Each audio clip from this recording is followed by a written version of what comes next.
My name is Taylor Smith. I was born and raised in the LDS Church. Very grateful for that heritage. I have pioneer ancestry and people that were, firsthand witnesses of a lot of the events of early church history, Nauvoo period and prior, as well as the Exodus crossing the plains and coming out to Salt Lake City. And, to be completely upfront, I have some fairly big concerns with some of the decisions that the leadership makes today in the church. But that doesn't in any way affect my testimony that Joseph Smith was a prophet of God. He was the prophet of this dispensation. He restored the fullness of the gospel to the earth. And that, Brigham Young, in connection with others of the 12 and others, even outside of the 12, were the rightful heirs after the martyrdom. And that, the principles that they did their very best to preserve and teach and implement in the lives of the saints are true. So that's my story. Yeah, and very similar, similar place. I think that. What's your name? Oh yeah, so I'm Justin Griffin. Okay. And I guess I don't entirely.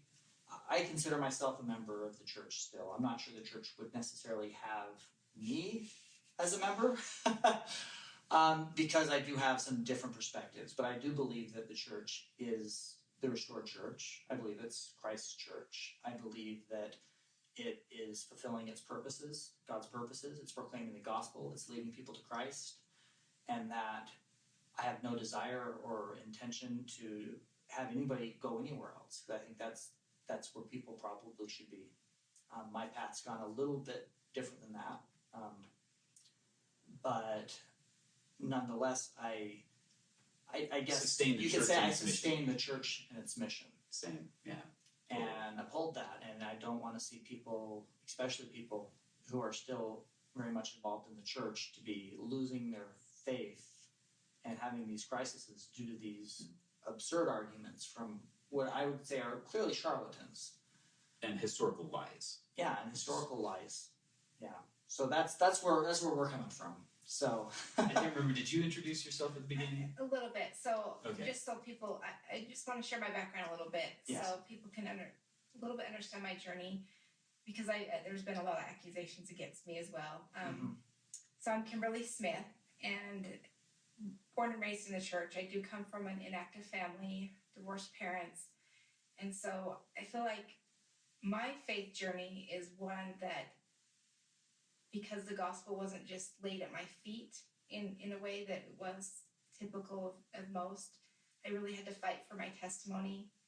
I often went to church by myself or with a younger sibling, attended seminary when it wasn't, no one cared if I went. Wasn't trending. Or right, but, it wasn't parents put sure.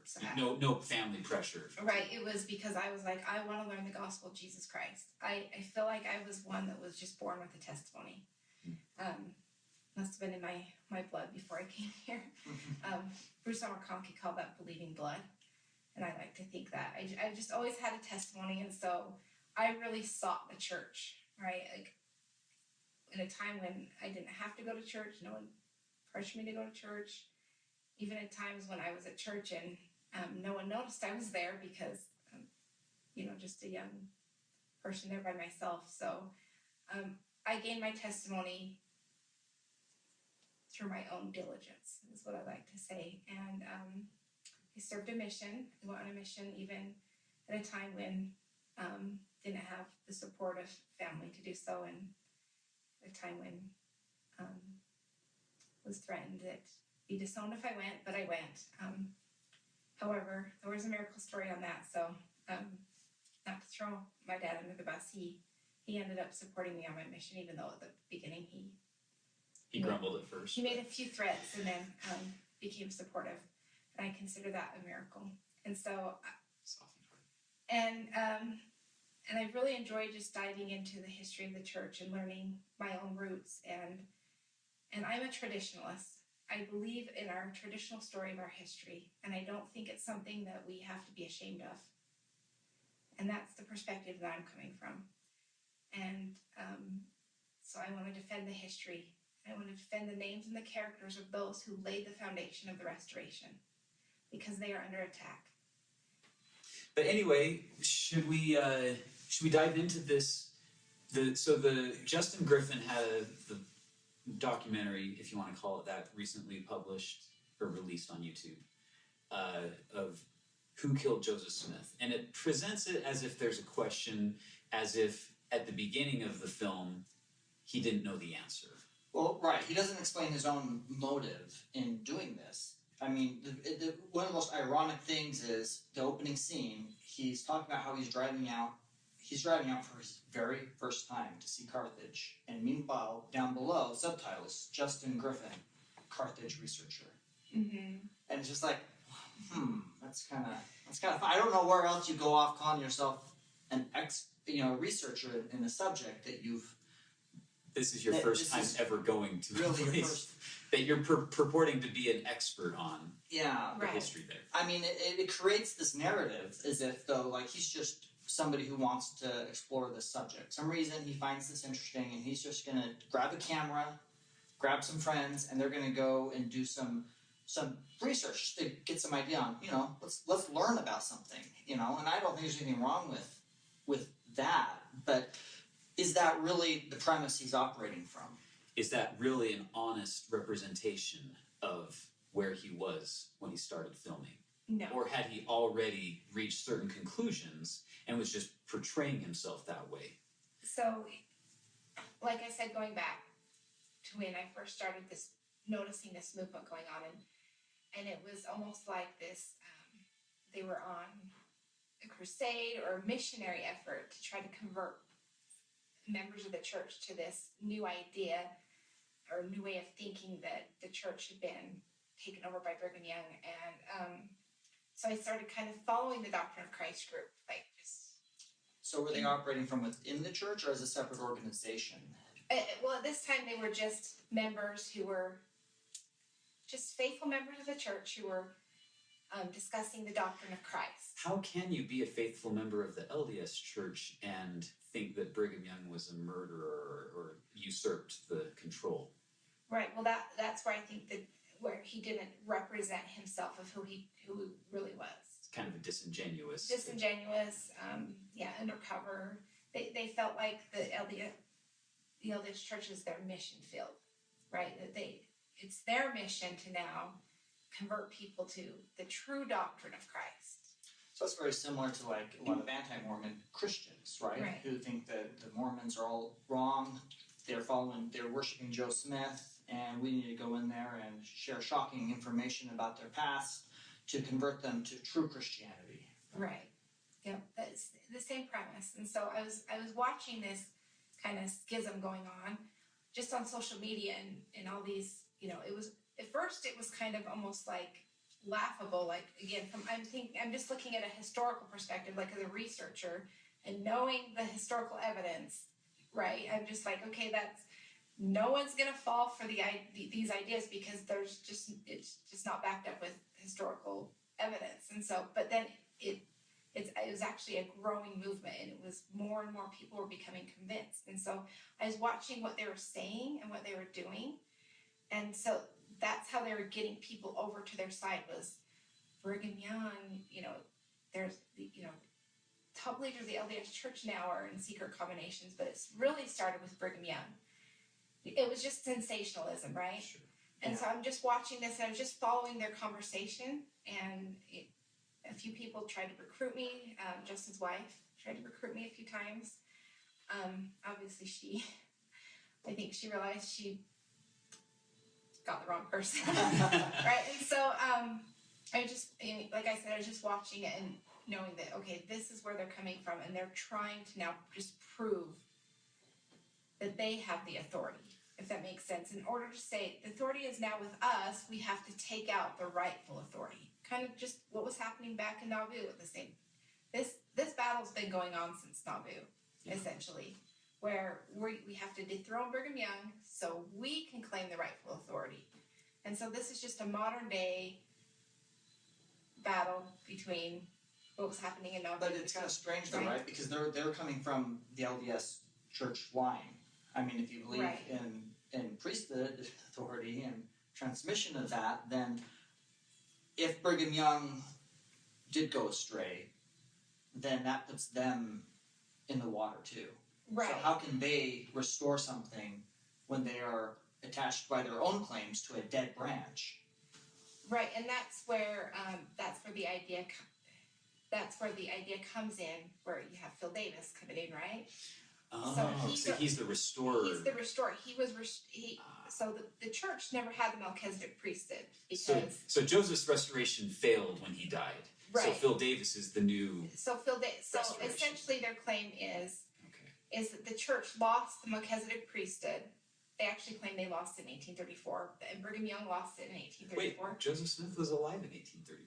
Right, if we can go over that if you want to go over that really quick. Sure. Yeah. I Yeah. mean, so this is sounding more and more like David Whitmer type of era. Right, So the Whitmerites. So they're modern. They're fundamentalist Whitmerites. Is that what you're? They're all over the place. Okay. So, Clearly. really, they're all over the place. So their claim is, and this is also Phil Davis, and you can find it. He's openly teaching this. He has multiple. Like on YouTube or where is he? There's a video of him. He did a Return of the Joseph Smith a video, 30-minute video of him explaining how the church lost the priesthood in 1834, and the Lord took away the name of the church, his name off of the church in 1834. Oh, because it's the Church of the Latter-day Saints. So we need I to see. teach the correct history there. So what happens is in 1834 they hold a conference, right? And they voted. Sidney Rigdon actually put forth a nomination, or whatever you call it, a motion, and said we should be called the Church of Latter-day Saints to distinguish ourselves from other people. And then it was voted on and unanimously decided that's what we were going to call ourselves in 1834. Which the church is to be governed by common consent. Right. So they were fully within their rights to, if they wanted Exactly. to call the church a certain name, and they voted in favor, and I don't have any problem with that. Right, but then we have to understand in 1838 is when the revelation was given to Joseph Smith by Jesus Christ. This will be the name of my church, the Church of Jesus Christ of Latter-day Saints. So they play on people's, what would you call it? Their So lack that of could have been a understanding, mistake. right? Renaming the church the Latter-day Church of the Latter-day Saints.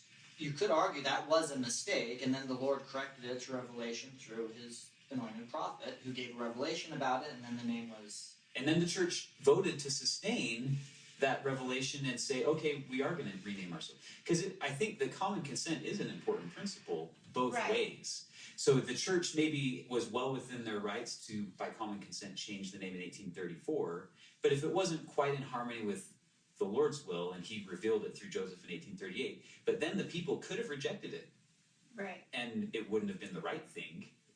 But they didn't, obviously, so they accepted Right. that correction. But what I have a problem with is that they leave out clarifying information. They Yes. just say, Phil Davis will say, the Lord removed his name from the church in 1834, and then he shows a picture of Kirtland Temple Was where that it by says, revelation though? Right, but it Where's wasn't the by revelation where the Lord says, remove right, my but name he from leaves the out the church? clarifying information, and then Yeah. you have, Well, and if the Lord removed it in 1834, then He must have certainly inserted it back. So they were maybe in apostasy for 4 years, and then they got it back. Or how does He explain the 1838 restoration? see, that's the problem is they just leave out information. So right, and they're cherry picking Right. things that suit their narrative Right. rather than presenting. And again, coming from someone who's a researcher and historian, you can't take history out of its context. Right. You have to leave it in its context, and you have to give people all of the information, right? In order to even to understand the context of what happened, and that's not what they do. And so you have people, oh, the Lord removed his name from the church. Oh, the church was an apostasy, and then they say, therefore, He took away the Melchizedek priesthood. So Brigham Young never had the Melchizedek priesthood after 1834. Well, that's fascinating, because one of the things I've actually noticed is there's no clear indication by revelation how you remove priesthood, if it's even removable. I mean, we've got accounts, though, of You can lose Abraham's. power. Yeah, I mean, it's very clear how you lose power in the priesthood. But actually losing the priesthood itself, I mean, you've got the book of Abraham talking about, Abraham's fathers who were doing horrible, terrible things, yet apparently still held a form of priesthood. Terra and Yeah. Right. those guys. And I actually do want to just bring up this quote. Because, so going back to Phil Davis, so this is how he sets up his narrative. The church, the Lord removed his name from the church in 1834. Therefore, there's no Melchizedek priesthood. An angel came to me and restored the Melchizedek priesthood to me. That's his narrative. Okay. And I there's a quote from Joseph Smith. And I think this is important because if people understood this one principle, they would not be deceived by people like Phil Davis. So, this is Joseph Smith, and I'll just, if I can just read it. Yeah, It's absolutely. not something I could have Sure. memorized, but one Francis J. Bishop, an elder in our church, was very, okay, maybe this is not right, okay, was to be ordained a high priest, but he was not considered a proper to fill the office at the time, and his urgent solicitations to be the high priest, to be to the high priesthood confirmed the saints in the opinion that wanted a high station without merit. Okay, maybe this one. Can we cut this out? Okay, Yeah, we can edit this in post. sorry. This isn't just a very good written quote. It's in my notes. Sorry. And I'm realizing it's not written right. Copied and pasted it from somewhere. Sure. So No problem. okay, so there was a Francis G. Bishop, and he claimed that he wanted the office of high priesthood. And Joseph Smith said, you weren't ready for it, essentially. So he went before the church and he said, well, an angel ordained me to this office. And Joseph Smith said, Brother Joseph observed to this Bishop Francis, that he knew he had lied before he confessed it. So eventually he confesses that he lied. But Joseph Smith said, I knew you had lied before you confessed it, because his declarations were not only false in themselves, but involved a false principle. An angel said, Joseph may administer word of the Lord unto men and bring intelligence to them from upon various subjects, but no true angel from God will ever come ordain any man, because they have once been sent to establish by ordaining me thereunto, and the priesthood being once on earth with power to ordain others, no heavenly messenger will ever come to interfere with that power by ordaining any more. And then he went on to say that if anyone comes to you and says that they were ordained by an angel, you will know that they are an imposter, based on that one principle. That's interesting. So it's Too interesting. bad that didn't make it into the Doctrine and Covenants. Right. Might have. Yeah. And this was in the school of the, just so Yeah, the source. the source is, it was Orson Hyde. He reported this testimony concerning being ordained by angels, and it was delivered in the School of the Prophets in Kirtland, Ohio in the winter of 1832. It's in the Millennial Star. So there you go. It's Conservation and restoration. right. If there is priesthood on the earth, then there is no need to send heavenly messengers to restore it. Right. And thus Abraham himself sought the priesthood from those who held it. He didn't Right. receive He an didn't get an angelic visitation. Right. Even if those people weren't worthy, there still is a priesthood line and a priesthood Right. lineage. Exactly. And so just based on that one principle alone, we know that false Davis is a false teacher. And another thing I'd like to point out too is he's claiming that an angel ordained him, but where's his second witness? Because you have to have a law of witnesses. Oliver was with Joseph. Right there, God says for truth to be established, we have to have In the The laws mouth of of 2 or witnesses. 3 witnesses, Right, so shall the there's- word be established. he has no witness to this so-called ordination from an angel that he now has the Melchizedek priesthood that the church doesn't have. So I would like to maybe just take a step away from the history and the doctrine and just comment on human nature. So I received some sales training back in my early 20s. I did sales during college, summer sales and stuff. And one of the things that we were taught was that people buy products or ideas on emotion and defend with logic. And I think that this is a really interesting case study of human nature, to find an emotional argument that they like, and then they feel justified in picking and choosing whatever tidbits of historical or scriptural quotes or whatever that seems to support their narrative of choice, whether or not it's actually merited in the text or the history supported by the evidence. Exactly. So what I'm curious about then, though, is this Doctrine of Christ movement? If is it Phil Davis? Phil Davis. If Phil Davis has received this angelic visitation, he's this one mighty and strong, or one man, or whatever he might want to call himself. What exactly is he restoring, right? Because like these ideas, Justin Griffin's ideas, right? Where did Justin Griffin's idea? Did he get these from Phil Davis? Are they original? Did they come from a revelation? No, we'll get to that. So first, let's answer that first question because it's very important. It's important for the narrative, right? It's important to understand. So Phil Davis claims that he's restoring the terrestrial order of the church. Okay. Right. So he's saying, right, the church. He's saying the LDS church is just has the Aaronic priesthood, and it's a telestial level, right? So now he has the higher level, a terrestrial order, which, like, where is that in scriptures where you need to restore a terrestrial order of the church? Like, Joseph Smith never taught that. Yeah. These are just, again, his... So that is an original idea. We can credit that as his Right, that's an original idea from Phil Davis that he now, and supposedly with this angelic visitation and his visit from Christ, or where he had this out-of-body experience and saw Christ, that was the Lord unsealing the heavens. So the heavens have been sealed since Joseph Smith until 2015, when Phil Davis comes along and the heavens are now unsealed. This is his narrative. There's an interview on YouTube. You can find him saying all of this with Jacob Isbell, Doctrine of the Disciples of Christ, a YouTube channel. Disciples or Doctrine of Christ? Well, it's a YouTube channel called Disciples of Christ. Okay. By a man named Jacob Isbell, who is also a leader in the Doctrine of Christ movement. Okay. But that's just the name of his... His DOC, Disciples, Doctrine of Wonder. Yeah.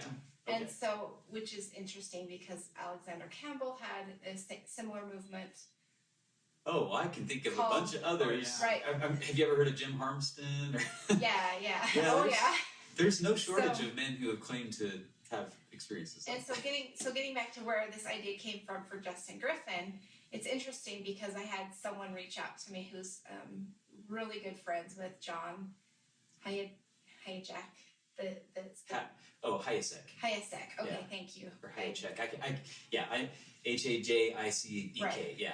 That he reached out to Justin Griffin 2 years ago and he's a Strangeite. Strangeite. Yeah. Right. Is it pronounced strange? I always pronounce it Strang. Strangeite. Because James It's not strange. It's Strangeite. Okay. You're right. Cool. Yeah, he's a Strangeite. So he reached out to And Justin. so, and if people aren't familiar, so Strangites is kind of it's a branch that happened in the Nauvoo period post-martyrdom, where Brigham Young, most of the saints, or a good proportion of the saints, sustained Brigham as the successor, the leader, as the president of the 12. So they really accepted the leadership of the 12 as a quorum at first. It wasn't until a few years later that they reorganized the first presidency with Brigham as president.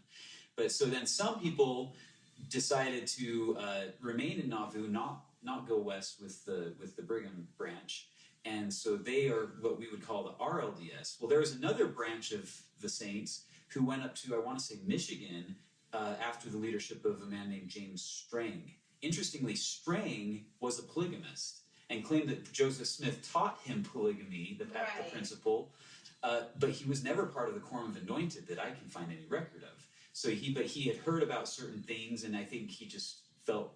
And, he actually, to his credit, published some revelations. Like, it takes some guts, courage to publish revelations. He also believed himself to be the king of Israel. Yeah. And he also claimed angelic ministrations that conferred this. So it's interesting that 38 quote? 1833. Or 33 quote from the School of the Prophets. Anybody that was familiar with that could have known right away that James Strang wasn't the guy to, So if the saints only knew that one principle, again, Yeah. they wouldn't have been... Why did That was an oversight. Joseph should have put that Right. in the Doctrine and Covenants. Oh well. Well, men make mistakes. Yes, true. Right. So this John Hayesek. who is a self proclaimed Historian. Mormon historian, even though he's not a member of the LDS Church, never been baptized. He presents himself He as presents himself as Yeah. this expert on Mormon history. and he has a pretty impressive collection of original editions of. I mean, I don't know where he got the money for all that stuff, but it's a small treasure trove.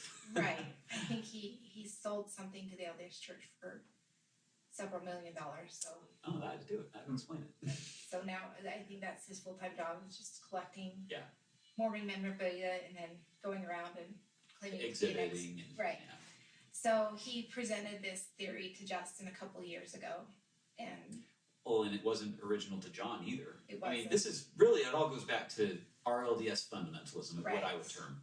right. You know, which, you know, the RLDS Church abandoned the narrative post-Temple Law in, you know, the late 1800s because they realized we can't deny the facts of history, and there is no way that our narrative is supported by the facts. Right. But there was a resurgence, and I believe I want to say the late 70s, early 80s, Richard and Pamela Price published some Right. interesting, if you want to call it history, where they basically tried to resurrect the original fundamentalist RLDS narrative of Joseph was not a polygamist.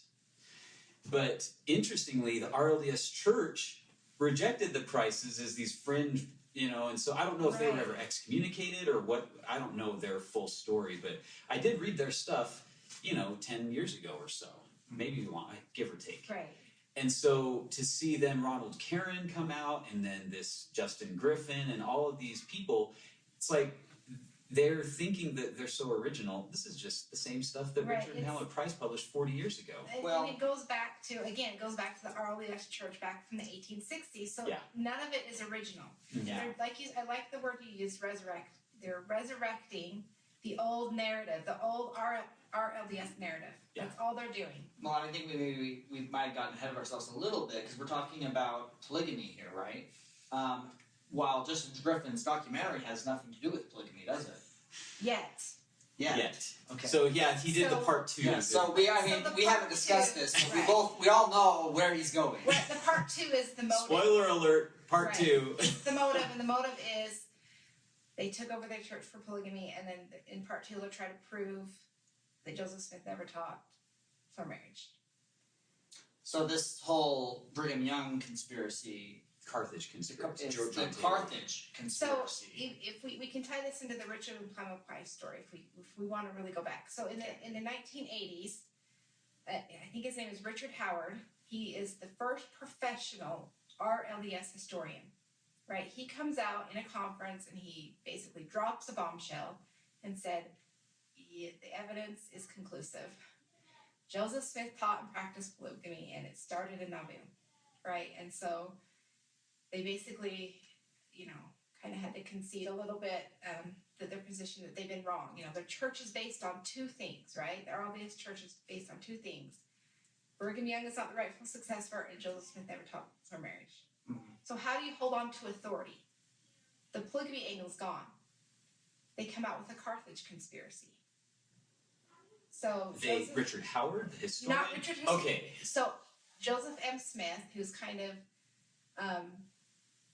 Not a direct. not a direct, but how do you get the right? So are these churches based on no polygamy and Brigham Young's not the rightful successor? Now What we they've prove got that is there the polygamy. lineage, though, right? Right. You've got Joseph Smith's known lineage. Right, Direct So- lineage through Emma's children. right. So Yeah. this Joseph M. Smith, I don't know if he's I don't know what relation he is, but that's the name of the man who made this video, Carthage Conspiracy. It's in 1990. It's on YouTube. It's The old. one that we watched. Years ago. And that Justin Griffin actually has like a brief little snippet of that video. Well, he in multiple interviews he said that's where he got his inspiration. And if you analyze the Carthage Conspiracy with his documentary, it fits like a glove. Mhm. Like it is the Carthage Conspiracy, just remade. So again, No original reskin ideas. for a Mormon, an LDS audience. Right. Again, he starts his documentary out. I'm a lifelong member of the church. I served a mission. I went to BYU. Married in the temple. You notice he doesn't mention anything though about himself personally sustaining the authority of the church today. Right. He doesn't. He's making his claims As if he's I am one of you. Right. We are all this together, and then he kind of does this shocking twist of events where, at the end, unfortunately, I was excommunicated, and I feel so, and I'm so bad, so shocked. Yeah, but that's the thing. Was he really in the church at that time? In reality, was he in harmony with the church? Maybe he had membership records at that point, but there's a difference between having membership records and being a faithful, true believing Mormon, as the internet would put it. I think he just misrepresented himself. Yeah. I mean, at least some of these other people, Denver Snuffer, I can respect Denver Snuffer in that he's not still pretending that he's a member of the church in good standing. He's not, he's come out and said, okay, yeah, he came out and said, I think this is wrong and I'm going to go talk about it, and then he got excommunicated. Right. But he didn't say, hey, I'm one of you guys. Because the documentary was released after he had been Justin Griffin. They had to put that in because he got excommunicated right before they're going to release it, and so he tried to play. Oh, I was so sad I got excommunicated, but then they used it to their advantage to play the martyr. Yeah, of course. I questioned the church, and they told me to take this movie down, and I wouldn't, and they excommunicated me. Which that's not the full story. No. There were evidence that he and his wife were purposely leading people out of the church. Well, that's the thing. Is that really not the whole point? We're talking about all these movements. We've had, and this is not original. There have been many other movements before this where you have somebody who steps up and they say, I'm the new leader, come follow me. And the only way you do that, at least the way that these people do that, I don't think it's a true principled way, but the way that they do it is, the church is wrong because of, and they have to have some attack or assault, some weapon to use to show, okay, this is why the church is wrong, therefore you can come join my organization. If you don't have a flaw there that you can point out, why would anybody want to follow you? So I mean, to me, what a lot of these things have in common is you have somebody who wants to set themselves up to be a leader of a movement, and then they go looking for this weapon they're going to wield against the church to get their followers. Something that is calculated to elicit an emotional reaction out of people. Right. And that's why everybody's making the same arguments. Right. Because they're just looking around, okay, I want to start my movement. I want to start my church. I want to start my movement. How can I do that? I want to get people in the LDS church. How can I? Well, let's find some good anti-Mormon stuff. Oh, here's an interesting one. I'll make this my weapon. And I've worked with a lot of people going through faith crisis, and I will say that our marriage is the number one issue that a lot of people struggle with, and I completely understand that. From a woman's point of view, I can say I completely understand, and it's okay for people to have questions, and so I think they play on that, though. Like, now you're offering a form of Mormonism where you don't have to confront the idea of... It's a pleasing doctrine, for right, sure. It really is. And so, and again, from a historical perspective, it's just not. Well, and from a woman's perspective, like my wife, actually, she comes from pioneer stock too. So it's in her, great grandparents were, living the principle and stuff. And so she's always been okay with it from a religious, theoretical standpoint. But, thinking about it in a practical, actually living in this life, that was a challenge, and so I completely empathize with any woman who goes through a period of trial when first confronted with some of the original teachings, which were pretty clear about, it's an eternal principle and stuff like that. But what my wife, I wish she was here, but she has told me that kind of had a change of perspective.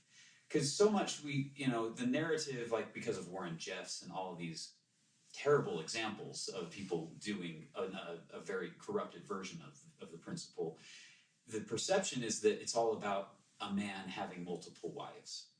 But what she had a kind of a paradigm shift, and she realized, actually, I think it's more about every woman having an opportunity to marry whatever husband she wanted. A worthwhile husband. Yeah. A worthwhile husband. It's actually a woman's principle. Yes. It's about a woman who can, right? So it protects a woman's agency. Agency, she actually is the one that gets to choose. It's not something that it's forced upon her, and you have to live this principle. You imagine, right? Like, you're a woman and your husband's not cutting it, right? Well, I don't know how to say it. I've got family and friends that I know that have gone through terrible divorces. Women who married very abusive men because they were what was around. They were available, and they didn't have access to anything better at the time. And they thought, well, maybe not exactly what I'd want, but hey, get married, I could have children, and they think that, okay, marriage is so important. And so they end up marrying somebody like that, and because they want to be married, which is it's a good desire. I mean, it's an inborn desire for most women. They want marriage and children.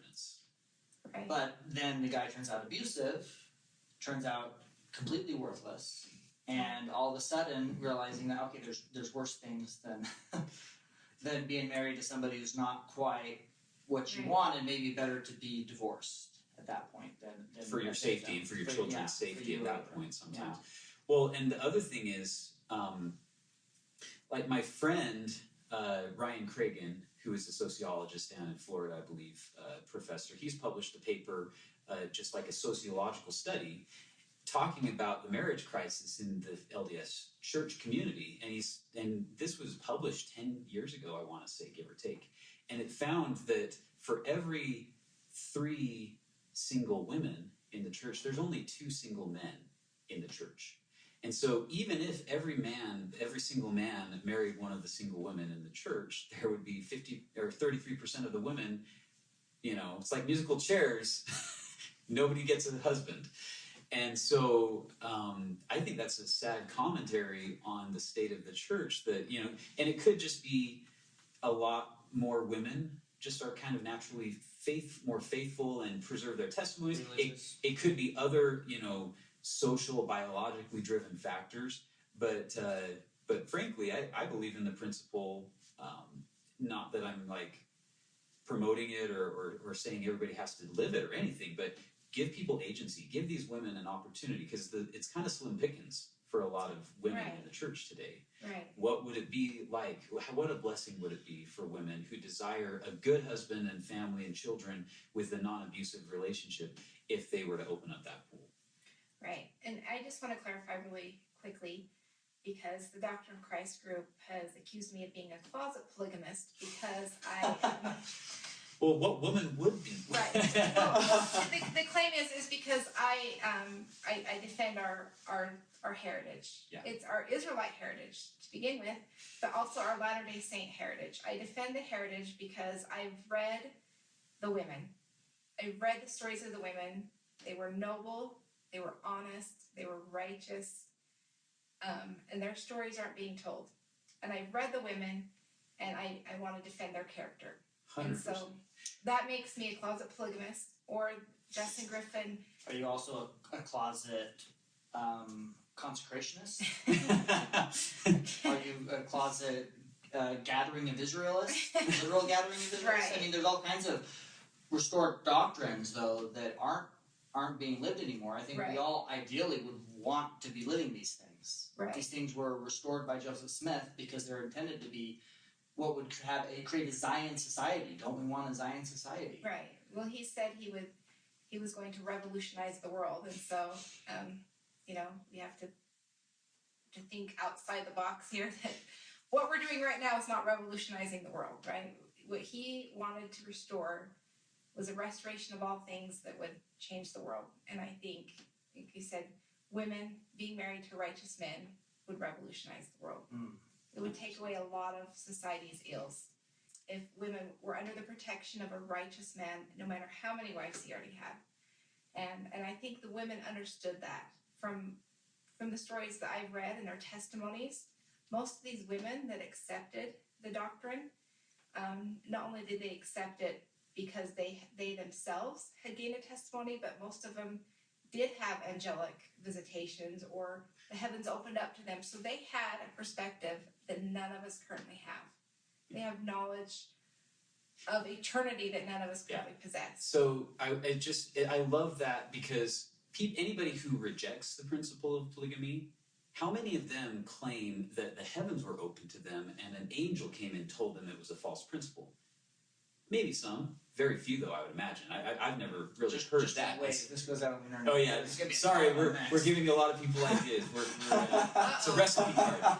No, but the point being, like, so, and just to put some names with the people I believe you're referring to. So my grandmother, 6-7 generations back, I had Eliza and Lydia Partridge, and also Emily Partridge. She's not my grandma, but she was the sister of. So Edward Partridge was the first bishop of the church in the Independence, Missouri area, early days, and so he was a very early saint, faithful to the day he died. His daughters were plural wives of Joseph, and it was not like they told somebody and it was transcribed. No, they wrote with their own hands certain testimonies and actually affidavits, and they were even notarized. Like these are officially on the record, And Emily talked about how she received a witness from heaven.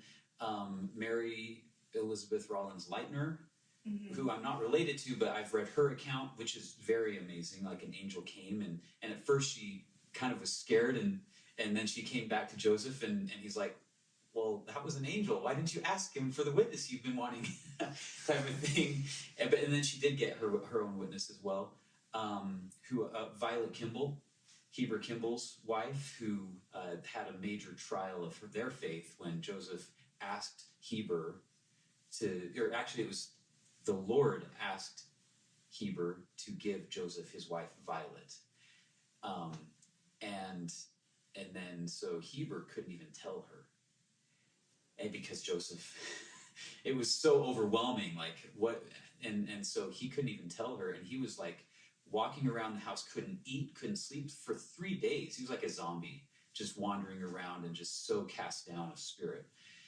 And his wife was, understandably concerned for Heber's health, Violet, and so, but she couldn't get it out of him. He wouldn't tell her what was weighing him down so much. And so she finally prayed, and an angel came and told her, well, it's because the Lord has asked your husband to give you to Joseph Smith as a wife, as a plural wife. And so she's like, okay. So she went and told Heber, well, hey, you wouldn't tell me, but God did. and so then they went to Joseph to submit to the will of the Lord, and it all turned out to be an Abrahamic trial, where rather than actually having her sealed to Joseph, that was when they were sealed. And by the Holy Spirit promise, by the priesthood, sealing power. And so, but yeah, I feel like that is an amazing witness. And why would they lie about that? And this is all on the record. Well, not only lying, but they were persecuted. Yeah. Oh, right? They had to go through so much. They were kicked out of not Missouri, but Nauvoo a lot of time because of these rumors. Yeah, why would you lie to the point where you're persecuted almost unto death for a false principle that you weren't really living? Yeah. That no one would do that. Yeah. And we just I think it might be really productive to maybe have you come back another time and maybe do another kind of discussion like this, just talking about the women's testimony. Maybe we can even read some, share some stories. Yeah. We should, because they give them a voice. Yeah, where are all the feminists? Right, exactly. It's like we don't really want their voices. The women that are testifying, right, of this principle, we don't want to hear from them. But the Me Too movement and believe women. But do we really believe women if we won't listen to these women who?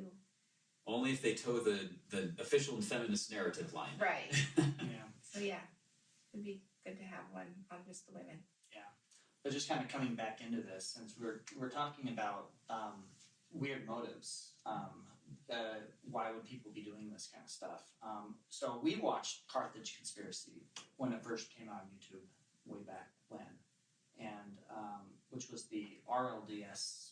The one, Well, I the think it's VHS. officially RLDS, but I think it was like a. It was like the 80s. Is the guy at the chalkboard and Yeah, it's the kind early of- 90s, and Yeah. it's you can still find it on YouTube. Yeah. It's, Yeah. it's hard to get through. Yeah. Because it's the production quality Well, sucks. right. Yeah. Let alone the lies that are being spouted. But like I said, it was if you do compare Justin's theory with the Carthage Conspiracy, it's the same. Yeah. 100%. Yeah. So well, he didn't get his ideas aren't original. Exactly. Right? So his ideas aren't original, and one of the things with Carthage, but he doesn't. What I know, so he does admit at one point that okay, he's gotten some ideas from Carthage Conspiracy, but he doesn't actually present a lot of their arguments. Interestingly enough, in fact, so when we watch, so we're both long range shooters, and when we were watching this, and I'm talking about the angles and the ballistics. The ballistics evidence. It's like, okay, these guys clearly don't know anything about firearms. Or this guy, the Carthage Conspiracy guy, he clearly, and he basically admitted that he got into firearms and started learning ballistics with the sole intent of using that to find evidence to portray this idea that To support his supports his narrative. narrative Yeah. of John Taylor and Lloyd Richards killing Joseph Smith. But it's been a long time. But I remember we were watching that and just like, this does not add up though, because there's a lot of incorrect ideas. Because, I mean, we've been to Carthage. So, for the Yeah. record, we have been to Carthage. So I guess that makes us And- more than Carthage researcher. We're Yeah. Carthage researcher pluses. Yeah. Because we've actually been there. And we shoot longer distance. Because the original Carthage Conspiracy was saying, well, the angles. People couldn't have shot a rifle from out in the courtyard and hit a man because of the angles. And it would have been too hard I've of a been- shot. I've been it to would have been- Carthage. Yeah, all this stuff that was just absolutely ludicrous. If you actually, and the funny thing was watching Justin Griffin abandon Yeah. that So, theory in the middle of the documentary when he was meeting with what was his name? one of the 3 experts Yeah. that he met with on camera, that was the second gentleman, Mike, who was Mark? It's been a while since I've seen the documentary. I Yeah. know there's a Sam Weston and then Sam. That's who it Yeah. was. That is who Okay. it was. Yes. Sam was like, no. And the he didn't angles are actually show it, but he does admit, well, Sam showed me some stuff, and I guess I agree that the angles argument. right. Is- And how much did he cut out of what Sam Weston testified to? Yeah, So I would Yeah, want to know. that's I would like interesting the original too. footage unedited. I mean, now just to be clear, I don't know that. I personally, myself, I think that the actual testimonies of what happened looked the most accurate to me. It seemed the most reasonable.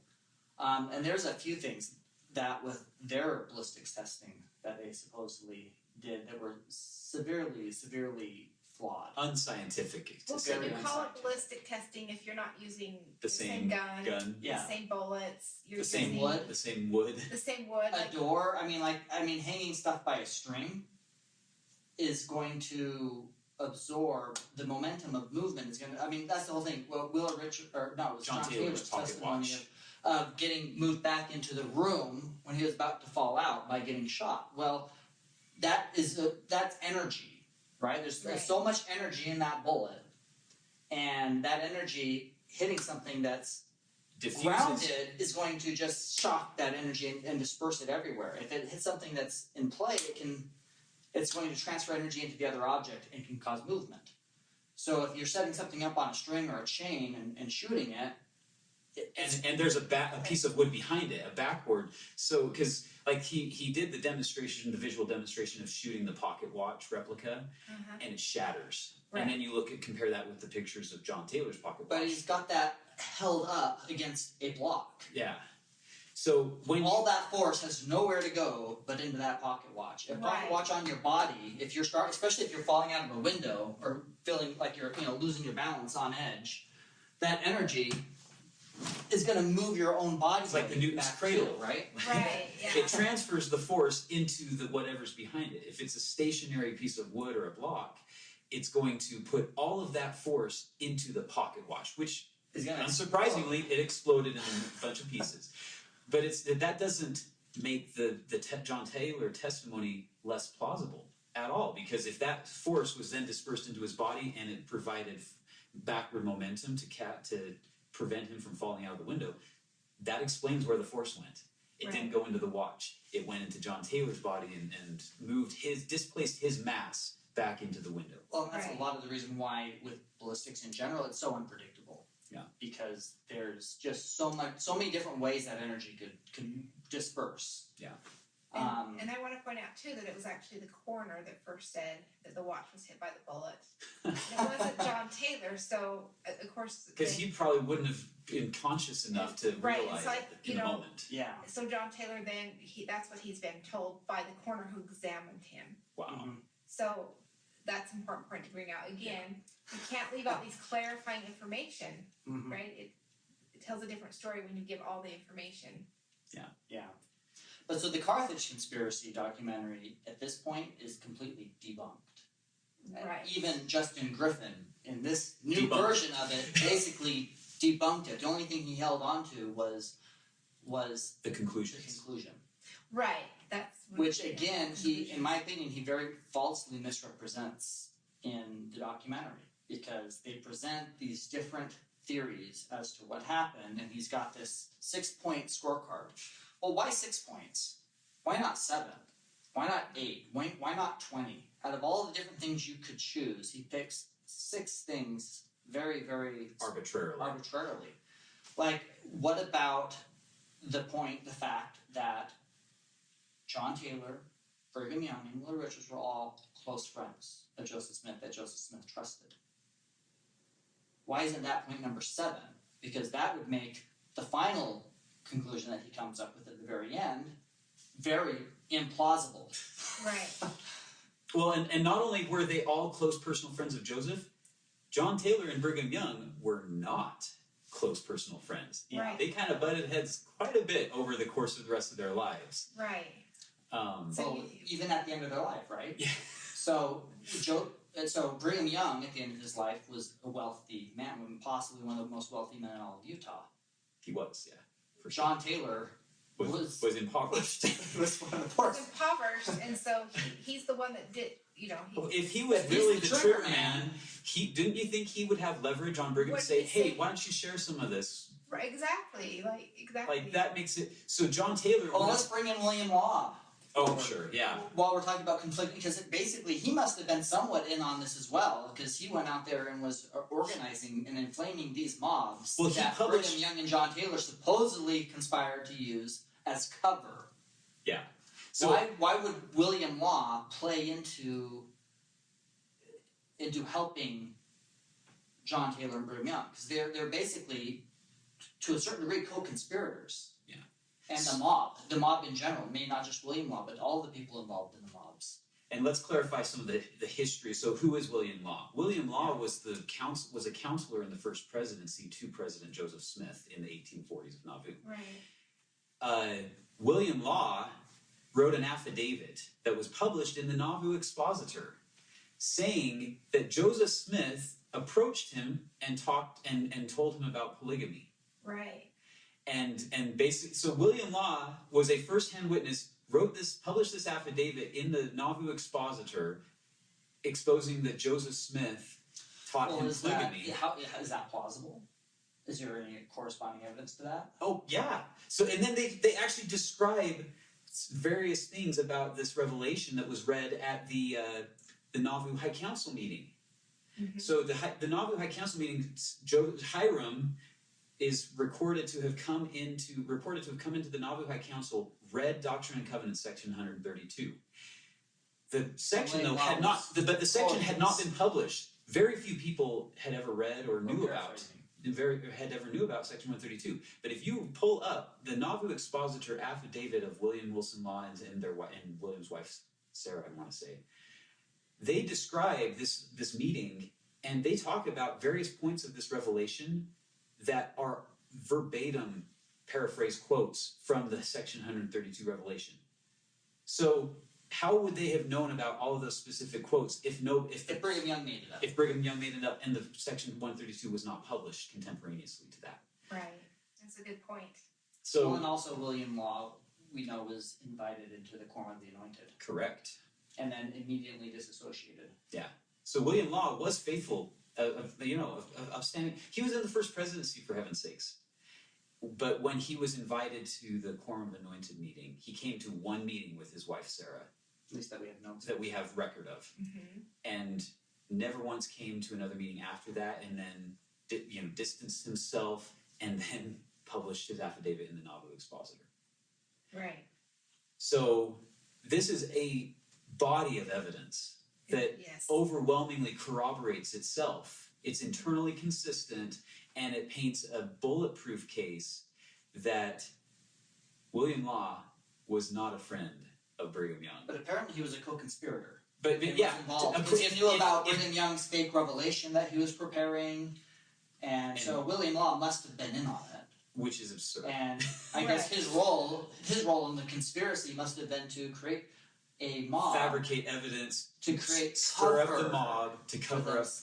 But then you have, about the secret meetings of William Law himself, where he enters into blood oaths to take Joseph Smith's life. With William Wilson, Francis Chauncey Higby, the Fosters. A literal blood oath. Yeah. And so where's the evidence of Brigham Young? Well, yeah.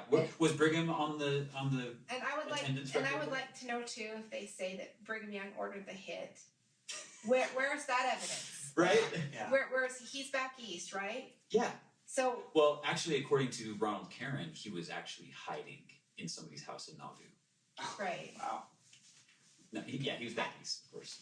There was a rumor, and I could never confirm this, that they were going to show Brigham Young in the mob with his face painted black, but there's no historical. In Justin Griffin's version. Yeah, but they reenactment. I don't know for sure, so Yeah. they can correct me, but that they had to take it out because there's just no evidence to back that up at all. Like that would just make them look.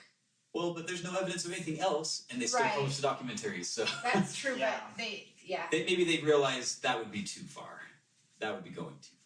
But I think they're tipping the hand a little too much, because I think the whole point of this documentary was to catch people unaware. Yeah. If they just came out immediately with their stated intents and purposes, most people would have enough sense to say, okay, I don't want to drink that Kool-Aid. right. you don't have to be a historian And to so know certain things. And so the documentary has to misrepresent their actual motives.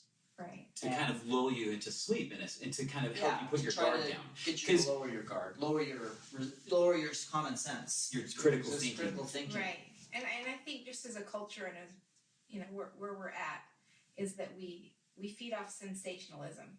Yeah. And so this again appeals to emotion. It's sensational, and from a historical perspective, anybody can manipulate history. Is all you have to do is present. You take history out of context, like I said, and then not present. Basically, hide what doesn't corroborate what you want to say. Well, I've heard all kinds of crazy things. And not even just history. I mean, there's people that say the Earth is flat. Right. And they cherry pick. They discount the mountains of evidence to the contrary. They cherry pick the few tidbits And of then- evidence here and there that seem to support that narrative. Yeah. And So throw you out can- His the- argument that Hitler was a good guy. Right. Yeah. You can make And anyone believe anything you want, even using evidence, but when it's, like I said, taken out of context or cherry picked and distorting it, hiding. I remember there was what's that guy's name? He's pretty famous, excommunicated LDS historian actually. Michael Quinn. Michael Quinn. Yeah. Michael Quinn was putting this idea about homosexuality was kind of a common thing back during the In Joseph's day. In Joseph's day. And there's nothing wrong with it. Yeah. And one of his evidences was this thing of Joseph Smith, a quote from Joseph Smith that sounded pretty sensational. I mean, it is talking about like laying to bed with your best friend and waking up together in the morning, and you look at that like, well, that does sound a little bit like Queer. that sounds a little queer. A little homo. Okay, and I was reading this and I thought, okay, so I started following the sources. It was quite a challenge, but eventually I got to the original source. It was a sermon at a funeral, and he was speaking towards the widow Oh, about lying, and then they'd be buried next to each other at some point, and then in the resurrection they'd wake up in the morning together with their best, and it's just like, oh my right. So see, gosh, how He took misrepresentative. I mean, Right. and I know a lot of people respect. Yeah, he had a historian. reputation. He has a reputation. And he Even has among done people- some good things. right. Yeah, but I don't trust a word he says anymore, Yeah, because he burned his trust. once you take something like that and make a mistake, he never retracted it. He had to have done it on purpose. I cannot believe that he Right. found that quote out of context himself. He's too good of a historian. He's too good of a historian to To know that, to not have Right. known the real context. and then of that. you were able to find it. So But you had to dig into it. You had to Right. you had to know, right? You had to Right. already know the bigger background, and that's what's so dishonest. Is a lot of people don't know the background. And they don't know Of where knowledge. to look, they don't know how to find it. And if that's what you want to believe, it makes it really easy Yeah. to be It does. taken in by it. And so that's why I think this whole premise of the Nauvoo or Carthage conspiracy, the only reason it's gaining any traction is because people struggle with polygamy. If that was something that people had an independent testimony of, I don't think this would have nearly the influence that it's having. But because people don't, and that's, and I don't feel like everybody has to have a testimony of every principle of the gospel. right. And even if you believe it's true, I don't think God is a respecter of agency above all things. Even if you have a testimony of polygamy, it doesn't mean you have to go and live it or what. I mean, Right. if you God don't, is not going to make anyone live any law they don't want to live. exactly. Well, this is my own beliefs, but I think faith is a choice. That our time on earth, eventually, you might not catch that at the beginning. When you're in the beginning, you have these experiences, but even my own spiritual experiences, I can look back and I can find excuses. If I choose to, I can find excuses. And I think God always leaves a way out. He's not going to present us with ironclad, absolute proof of any actual truth, because he wants us to decide for ourselves whether what we're gonna believe. So he gives us evidences, he gives us reasons, he gives us laws, all this structure He gives us to opportunity. lead us to that truth. But to absolutely provide some indisputable evidence, I think, would be to a degree a violation not of agency, but of the purpose of our life as a trial and a test. Right. And so we're never going to find that absolute proof of anything to allow us the opportunity to choose what we believe. Because, I mean, the perfect case in point to illustrate that is the golden plates. How easy would it have been for God to have said, okay, Joseph, now send the golden plates to the Smithsonian Institution, make it a worldwide global display, and announce to the world that this is... But how much faith would it take at that point to read the Book of Mormon and accept it as a true record, as it purports to be? It would remove the whole point of life, which is to try our faith and see if we will do right or follow God, live His laws without having a perfect knowledge. So Right. I like that. It's a good. Yeah. There's a little bit of Good way to tangent look at though. it. yeah. So yeah. But let's dig into. We talked a little bit about Griffin, and we talked about his background, why he was doing this. Oh, we need to talk. Let's about talk this. let's talk about the actual theory that is presented, because he's got there's some significant issues with this. Well, I mean, there's some significant issues with his background and the motivation that I think that alone really kind of discredits the entire thing. But there's also some serious issues with the theory that was presented. As presented. As it was presented by him. His final version of this must be what happened. And The reenactment. Like this is the he just places basically a bubble over Carthage, right? yeah. And so In a vacuum. in a vacuum, and so if you leave out like everything leading up to Carthage and everything that happens after, you can basically say whatever you want to say. But once you start opening up to like you said, eyewitnesses and everything else going on, then his bubble just collapses. Well, there were no eyewitnesses, right? He didn't mention any. Right. So that means there must not have been any. Actually, he mentions that John Taylor didn't testify at the trial. It sounds like he's hiding something. And John Taylor told none of the Latter-day Saints to attend and testify at the trial. Okay, that's not As- true, right? which it supports his narrative, and in a vacuum, it may have some plausibility, but let's look at the broader context. Well, let's look at the context in the sense that actually the mob lined the streets with 1,000 people with guns to keep any Mormon from coming to that trial. And they stood guard outside the courthouse. Do we know? And they stood guard inside the courthouse, intimidating the judge and the jury. Do we have evidence to that? Yes, we do. Okay. There's these are coming from firsthand accounts. People both in the mob and from saints. And To from, me, one of the- not just the saints, but then from Hancock County, right? Like residents that So let's talk don't about the have jury. reason to lie, right? Let's talk about the jury real quick. So the Uh-huh. jury, who's the jury composed of? So, from my understanding, that they went through over 90 people before they selected a jury. Because And the final version of the jury, among them, how many were LDS, or they were all picked from the mob. Okay, so it's not one person on the jury was sympathetic. Right. There was Joseph no or the church. person on the jury that was going to convict the mob.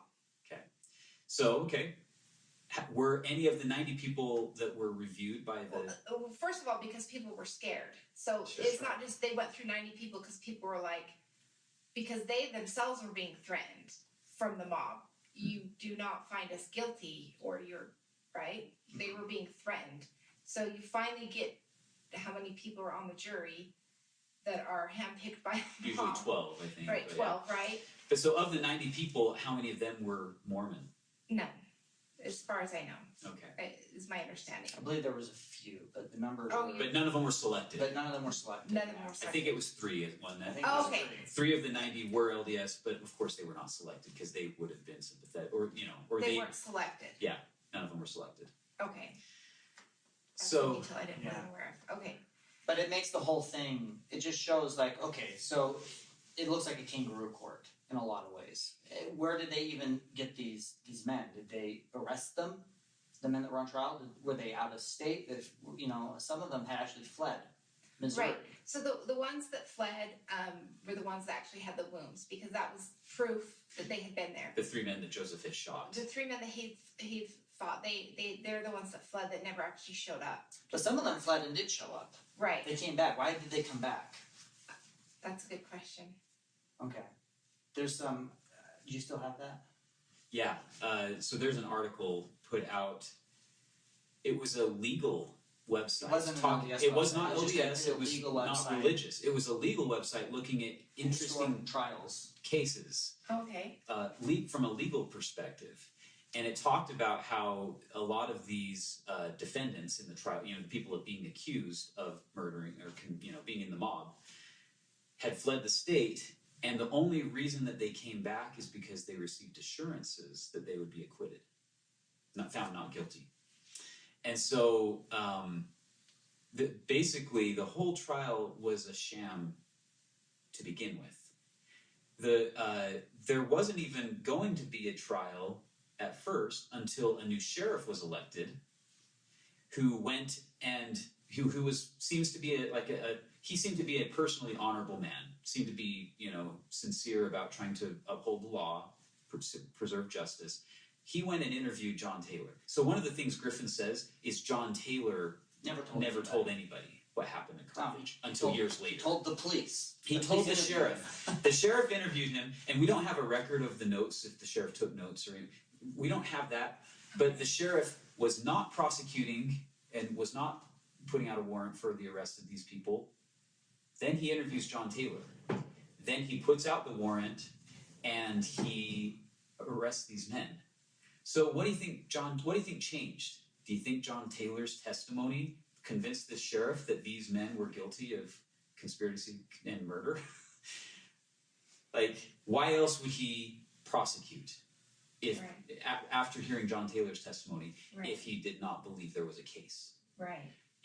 I have a family member who is a county attorney, and he gets cases brought to him by the police officers, the sheriffs and deputies in the county, and they say, hey, we want to press charges on this or that or against this person or whatever. And my brother, as the county attorney, makes a judgment call. He decides, you know what? Maybe they did it, but we have to be very selective about finding things that we can prove beyond reasonable doubt. And maybe there was some wrongdoing here, but was it criminal? So he's the one that makes the decision. Yes, we're going to prosecute. There's a case. There's a clear case, and there's evidence supporting that these individuals are guilty of the criminal. Or you know what? Clearly, those people don't like each other, and they probably are being unchristian to each other. But could we prove it in a court of law? Probably not. We're going to decline to prosecute that. And so the fact that the sheriff presented the case, the prosecutor determined that yes, there is a case. So they had the trial, but it was hijacked from the beginning. And well, the legal perspective that was being presented, this lawyer came to the conclusion. His conclusion was that the whole thing actually was a kangaroo court, essentially, and the whole point of it was to present an image of justice so that they could calm down. Preserve the illusion of law and order. So law and order happened. We don't let people just get murdered here in Missouri and there's no justice. No, we had a trial. We went through the motions and now we can say it's been done. It's in the past. The state can move on, and and the Mormons can move out. Right. So. And people don't know too. There's another little interesting detail is that there were delegates from every state that actually were in on the conspiracy to this was before the trial. This was before meeting with I want to say Governor Ford, but that might not be right. But they were represented by almost every state except for 3, where they were like, if we kill Joseph Smith, no one's going to be prosecuted. Basically, we're getting away with this because we have to understand that Joseph Smith wasn't just he wasn't just disrupting the religious community. It was a political kingdom. Joseph Smith was establishing a political kingdom. The theodemocracy. Right. The Council of 50. And he was running for president at the same time. So this conspiracy isn't just among this little group of his closest friends. This was But polygamy is the emotional hot button that can rile the mob. Right. Especially as described. Yeah, as presented. Yeah. Right, but William Law also did state in the Nauvoo Expositor how he had crowned himself King of Israel. And if you think about it, the Son of God was crucified over the same principle that Joseph Smith was martyred on, right? Here he is interrupting the Roman, political kingdom because he's saying he's king and he's the Son of God. Now you have Joseph Smith claiming to be King of Israel. He's a disturber of the political kingdom. They were both martyred. He was martyred. Christ was crucified, both under the same principle. Their lives parallel each other. Well, and it's interesting. He's a witness of Christ in more ways than one. Absolutely. And there's actually a really interesting quote, since you brought that up, that I feel like Joseph saw it coming. He has a quote, and I'll read it verbatim if I can pull it up in time, but he says that this generation is as, here it is. This is in the Teachings of Prophet Joseph Smith, page 328. This generation is as corrupt as the generation of the Jews that crucified Christ. And if he were here today and should preach the same doctrine he did then, they would put him to death. So, and then kind of on that same note, many men will say, I will never forsake you, but will stand by you at all times. But the moment you teach them some of the mysteries of the kingdom that are retained in the heavens and are to be revealed to the children of men when they are prepared for them, they will be the first to stone you and put you to death. It was this same principle that crucified the Lord Jesus Christ and will cause the people to kill the prophets in this generation. That was Joseph Smith in an address, June 11th, 1843. It's in History of the Church, Volume 5, page 424. So yeah. I think you absolutely nailed it on those parallels. Right. So there's been a lot of actual, completely factual inaccuracies in that demonstration presented, right? One of the ones that really caught me, the first one that really caught me with that theory as presented, I'm watching this, I'm thinking, well, wait, what killed Hyrum? Because he discards the idea that it was the shot above the waistline because there was no blood, saying that he must have bled out. It must have been later, right? So he discounts that. That must not have happened. If that was not what killed Hyrum, okay, well then there was the other bullets down in his leg, again, non-lethal. So the only two candidates for lethal would be the under the chin and the one coming out of the nose. Unless they're the same shot. But yeah. But so he makes the idea that one is an entry wound under the chin and one is the exit wound over the nose. Here's the problem. If somebody shot themselves under the chin and the bullet exited above the nose, would that be a lethal shot? Would they die instantly? The answer to that is no. And how do we know this? Like it or not, a lot of people attempt suicide. Well, that was the other fascinating thing. I almost wondered for a minute when I was first watching the documentary, when he's presenting his alternative view, and he's hyping this up as, I know this is going to be really controversial, but just stick with me because there's nothing else makes sense. And he's got this fight with the guy. You got the Hollywood headshot, right? Yeah. The Hollywood execution.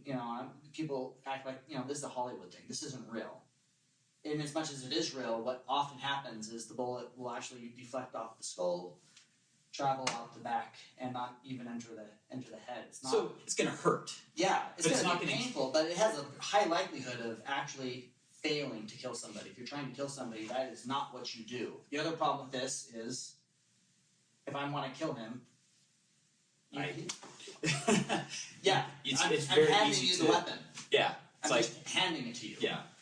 So, we've done some self-defense, so we have a red gun. I didn't even think to grab that. Oh yeah. But yeah, so we have a red gun, which is. How on earth are you going to get here in this position to be able to fire a shot here without somebody being able to push that? Defend yourself. How on earth do you get there? Hyrum was way bigger than John, by the way. So it's interesting. Have you ever heard of a man named Shannon Tracy?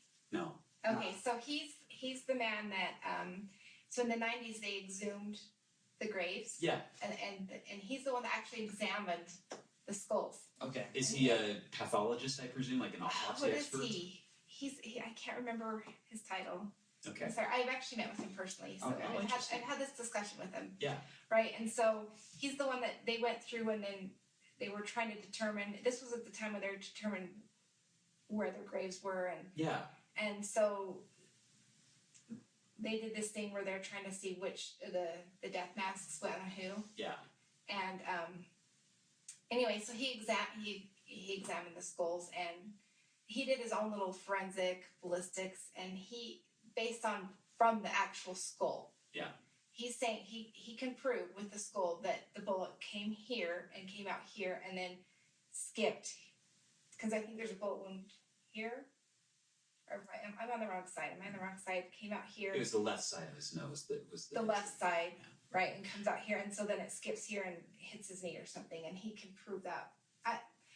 You'd have to look at his research. He might be coming out with something to show. Interesting. Because he's the one that examined the actual skulls. And wow. Another thing that we don't know is all Justin used were the death masks. Right. Yeah. Look, right? There's no way that he got shot here because of what he doesn't know. Justin Griffin didn't know, or he might have known but left out, was the fact that Hyrum's face had to be reconstructed before they made the death masks. And we're talking about they were stuffing his face, because Shannon Tracy showed with the actual skull that his face had actually sunk in because of the wound. The wound was so massive, his face had sunk in, and there's a whole part of the skull missing. So anyway, just a little tidbit. Sure. But just speaking to Justin Griffin's authenticity I'm just looking for the truth. He comes to this conclusion that the shot went through here, out there with Hyrum. Okay, Occam's razor. If that's, even presuming that's true, Occam's razor, did somebody wrestle him into a position where they shot him from that position? But still gave him a chance to say, I am a dead man? Or potentially, where I thought he was at, I thought he was going to go there because it actually seemed to me to make the most sense given the narrative. not from the full picture, from the narrative. From Justin Griffin's From perspective. Justin Griffin's perspective, if he's just looking for the truth, what about maybe Hyrum sees Joseph die and decides I can't handle that and takes a gun and thinks he's gonna shoot himself.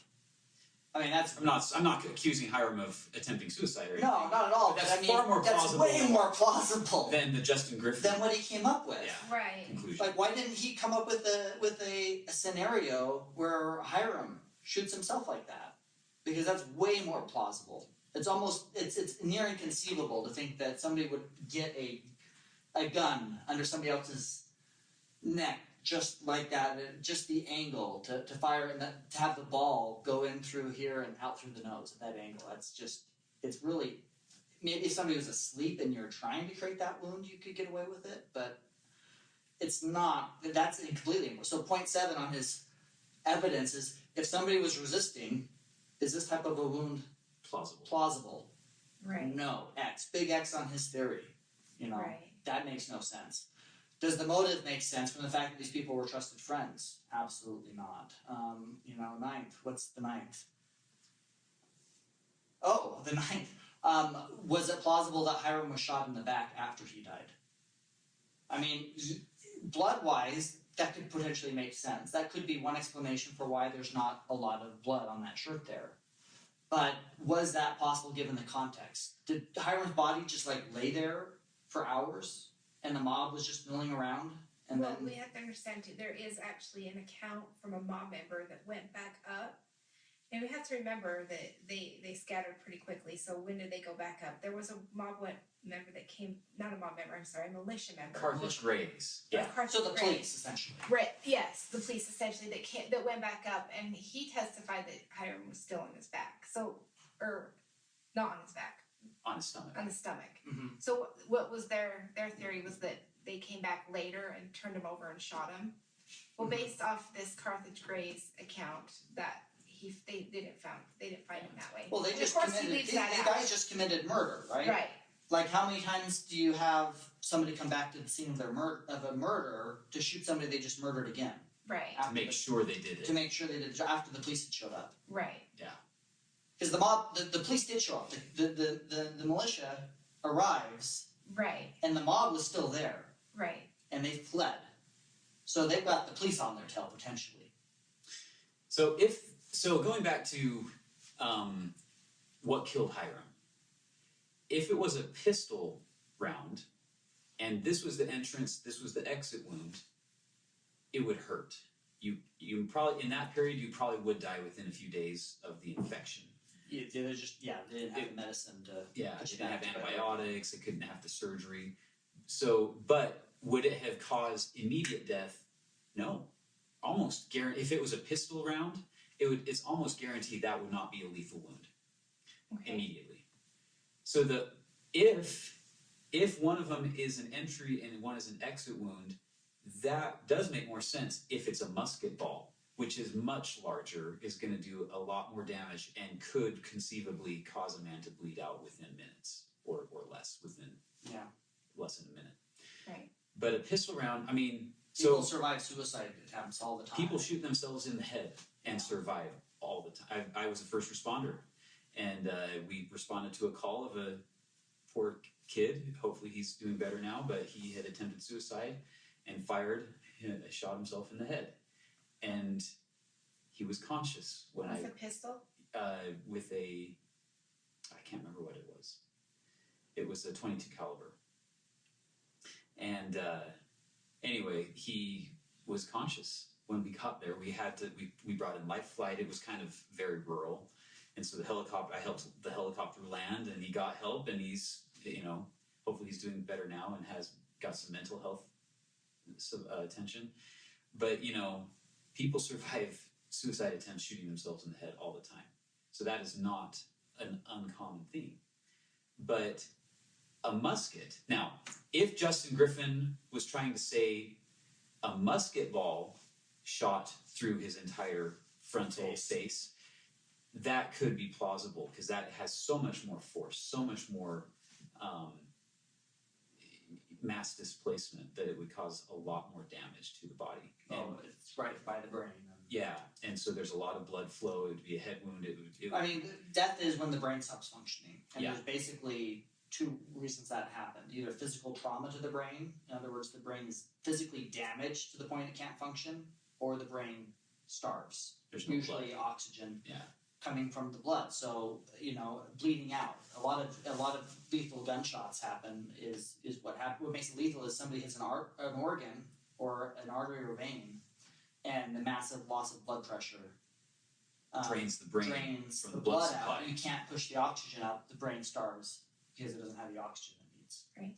And that's what's causing the death in a lot of these kind of situations. So a shot in the back also could be a lethal shot, And it wouldn't have to bleed much. and it wouldn't have to bleed much. So, yeah, if that was the lethal shot, then if there was internal bleeding, it wouldn't have stained the shirt. If it had. the inside of your body is a big empty cavity. Yeah. Right. And so if you end up lying on your stomach, if you were shot in the back and you ended up on your stomach, and you're internally bleeding, the bullet got caught somewhere in between or who knows where, but you could bleed out internally, so there's not blood going everywhere. Yeah. But that's a potentially lethal shot. Hit your kidney, hit your pancreas, all kinds of things that would lead to But a very again, quick death. That was a musket ball. Yeah. So here's the thing. If Griffin was trying to present evidence that showed John Taylor and Willard Richards had muskets, then maybe it would be a different conversation. But nobody is making that suggestion. Right.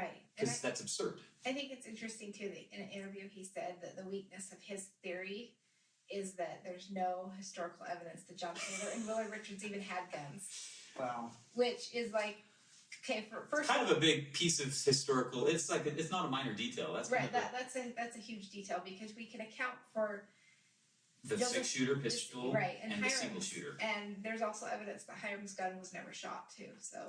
Ah. Hmm.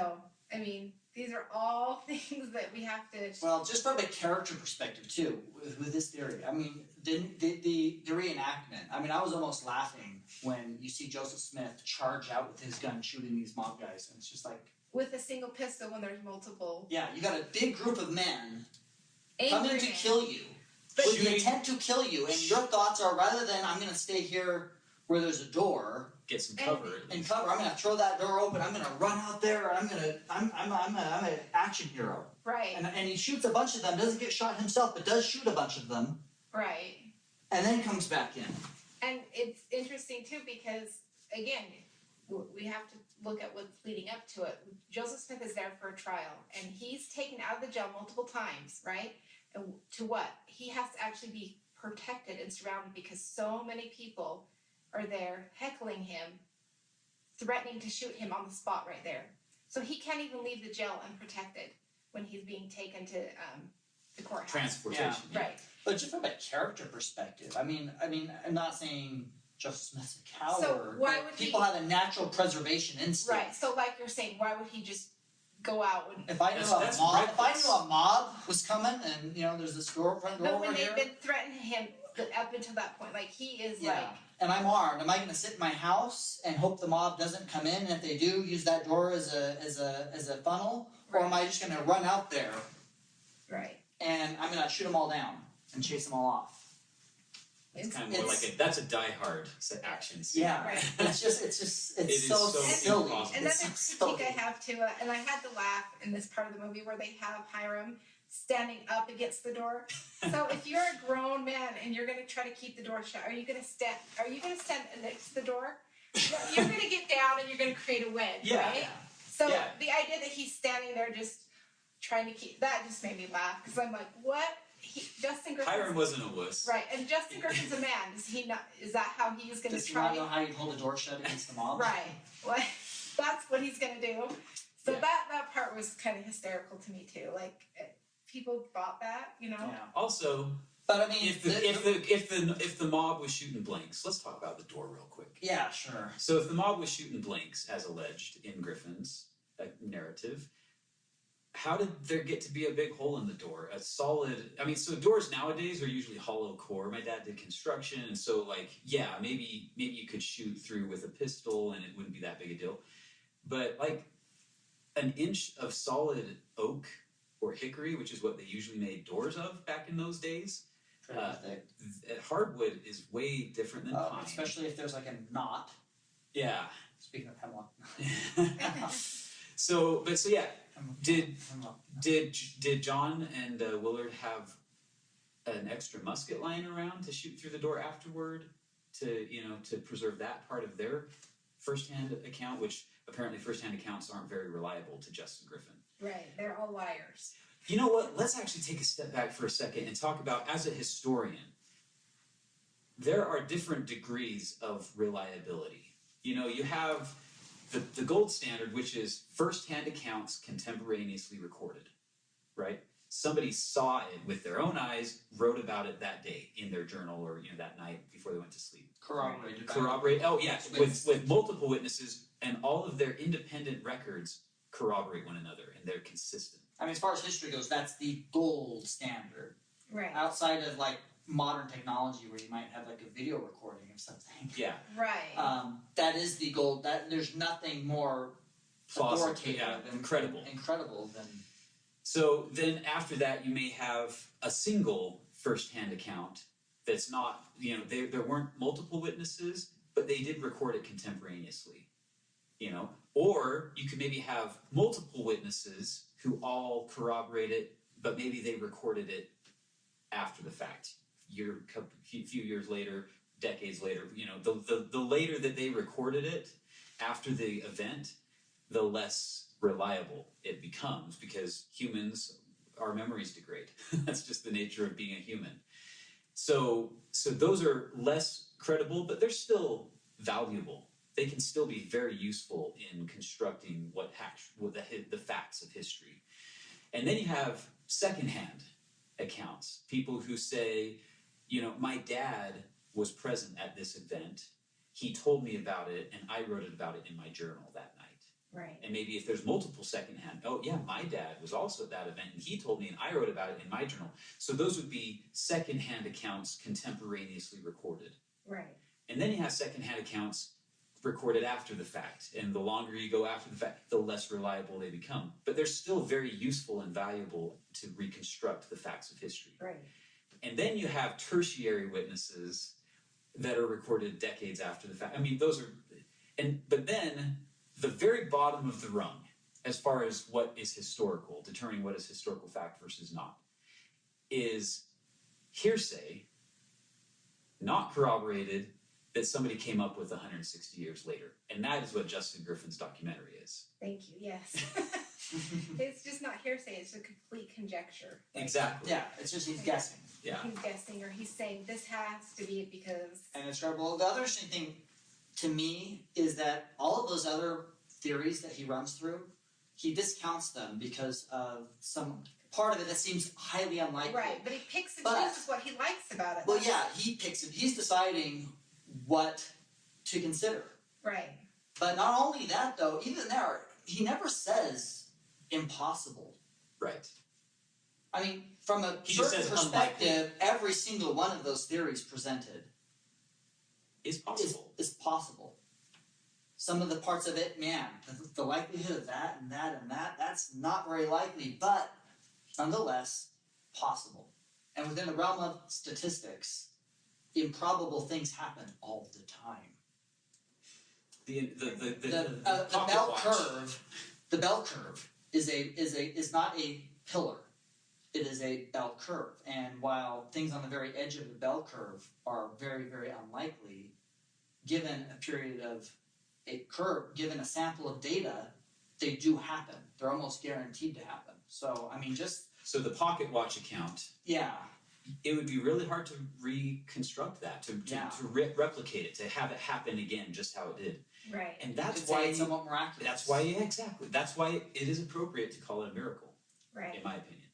Right. But there's a lot of things in history that you can look at where very improbable, unlikely things happen. History is full of improbable, unlikely things happening, even in the news. I mean, you can go through the daily, and then look for some terrible story where something happens and just these things, improbable things just Right. lined up just the wrong way, and it's tragic. It's absolutely tragic when it happens. But, kids drown in pools. It's not common. And if you're following certain safety precautions, it's really, really unlikely. But every once in a while, the improbable does happen. Mhm. So you can't look at that and say, well, did this kid drown in the pool? Well, I actually think maybe the parents drowned the kid in the sink and then threw their body in the pool because it's really unlikely that the child would have been able to have got this thing unlatched. But was it impossible? No, it's just would have been unlikely. Well, you don't imagine some incredibly wild theory about what happened just because one part of what happened was improbable. You can't live your life that way. You can't Right. determine truth from non-truth by saying anything improbable is impossible. Right. And nothing in any of those other theories was actually impossible. And he even admits that, but then he goes on to presume that they were. And he says basically, so those other things could not have happened. Well, you can't just discount all that stuff just because there's parts of those stories that are improbable, even if it's highly improbable, because improbable things happen all the time. Right. In every day of everybody's lives, improbable things happen. So I want to ask you too, because I think I recall hearing. Were there any other? So the Griffin's narrative. He's is, very careful with bullet count. Yeah, bullet right? count. He's counting the bullets. Mm-hmm. Every single one. He's got them all accounted for, and because there were no other bullets, right? He was in the room and he was looking around, and there was no evidence of any other bullets. Is that a correct assessment of? Right. I mean, there are definitely first-hand accounts of people that went through the jail, and not just like you have Elizabeth or Helen Mar Kimball and her husband. They went through the jail. And they talked about the multiple bullet holes. What And year was it that they went through? it was shortly. I can't remember the year, but it was within. It was shortly after. Before the remodel. Way before the remodel. Okay. Yeah. That's what I want. Well, that's an important Right. point, though. It was remodeled, right? Right. It was Multiple- remodeled. Did but Griffin mention that? no. Okay. Because So- you'd almost think he's standing in The the same actual room. The same way room. he makes it sound. As right? if there was yellow caution tape That preventing was- anybody from coming to the crime scene Right. for 100 The whole years. thing was perfectly preserved, right? Right. And what's important to note too is that Hancock County residents went through. Yeah. Right. So these are non-biased that Third talk, party that objective. talk Or about possibly even actually by the number of bullet holes that were the there. other So direction. proving that And the jail was under siege. The count was in the 60s, 70s. How many bullet holes is there an Wasn't account? the official count like 35? Was it that? Okay. I thought, if I remember, I couldn't remember. I think that's from Joseph Smith's lawyer. Okay. But it wasn't just they make it sound like it's just him. Right. It wasn't. Like I said, there's Hancock County residents. There's even like Helen Mar Kimball and her husband. Yeah. Um, And there was more than just one bullet hole in the ceiling, in other words, right. is the main takeaway. Mm-hmm. Was there anybody else in the prison at the time of the attack besides the four men, Joseph Hyrum, John Taylor, Willard Well, Richards? we do know the jailer's wife was in the kitchen and she was almost hit by a bullet. Where's the kitchen? I know that they moved it, so in the remodel, I think it was down on the first It was floor. on the first floor at the time Right. of the, okay. I can't remember her name. It just left me, but she, like, her account, right? She's the jailer's wife. Like, she's almost hit by a bullet. So there's evidence that the jail is under siege, right? And so they weren't shooting blanks. Right, they weren't shooting blanks. Because that's, again, I think Justin was almost getting there and then we kind of got Yeah. Where that tangent story of- comes from is because the guards were shooting blanks, to give the at the mob to give the impression that they were trying to stop the mob from going in when they were all in on it. Yeah. Right, like Okay. I'm going to shoot blanks. The ones guarding the jail Gotcha. were shooting blanks at the mob to give the impression they tried to stop them when they weren't. But according to Griffin, the mob was also shooting blanks. No? Are you saying that Griffin didn't make that claim? Or are you Oh no, I'm saying and you're saying that is historically a very unsupported allegation? yes, Okay. that's what I'm saying. Yes. Yeah. Okay. So Griffin invented a narrative Invented, yes. with zero historical evidence to support it that the mob was shooting blanks because they were just cover so that John Taylor and Willard Richards and Brigham Young could get away with murder. Right. Okay.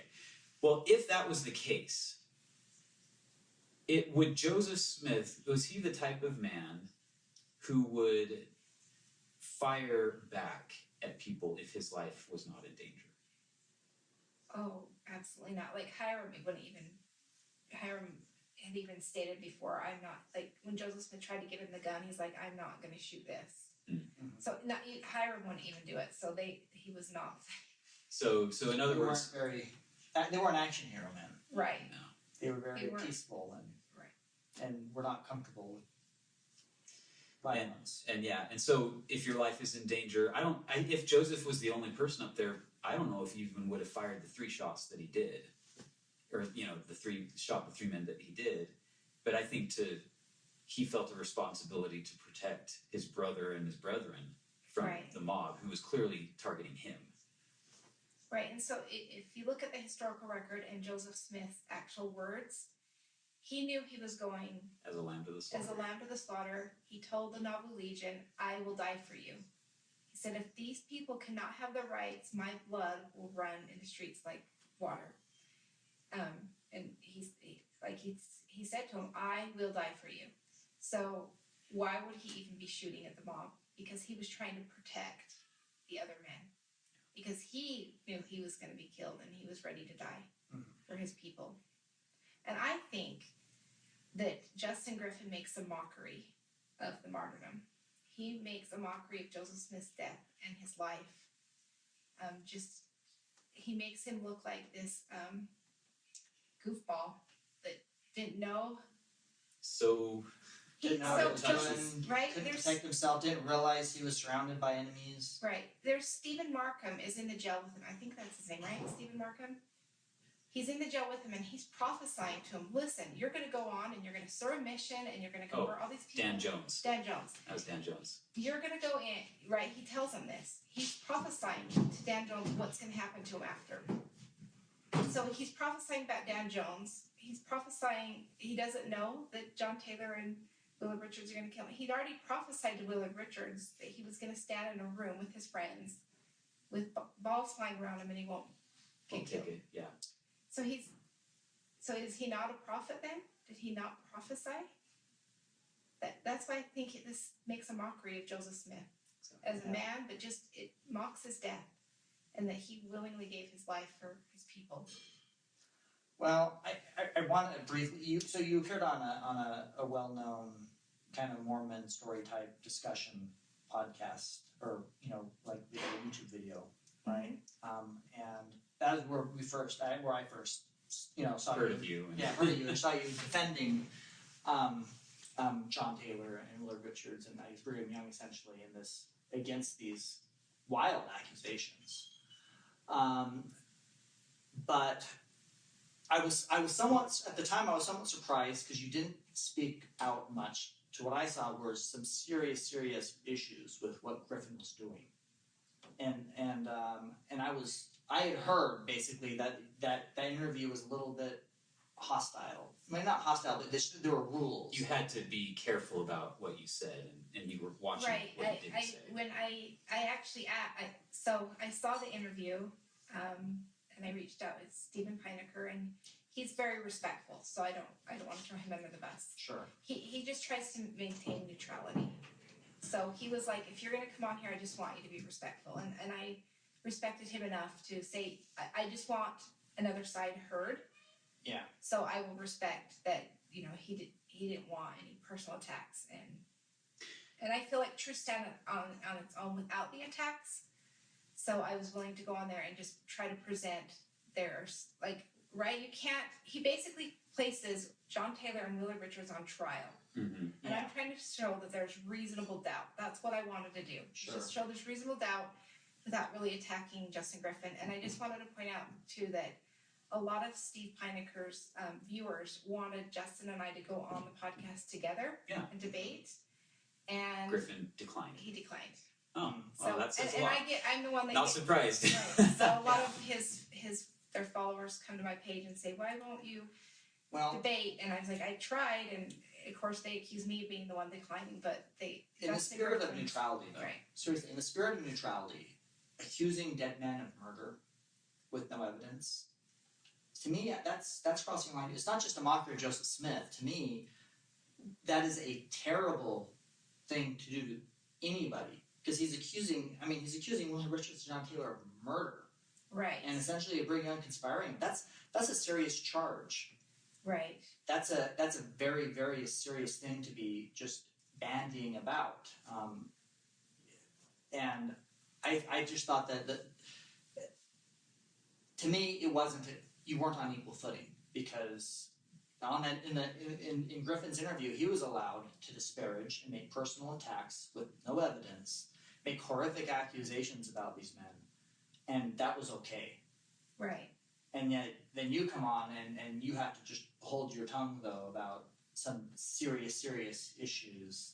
Right. Yes, I would agree And with we're that. not allowed to speak for it. So to me, that was one of the reasons why I wanted to do this, even though I'm not a podcaster or YouTube guy. He's not a YouTube guy either, really. We're just guys.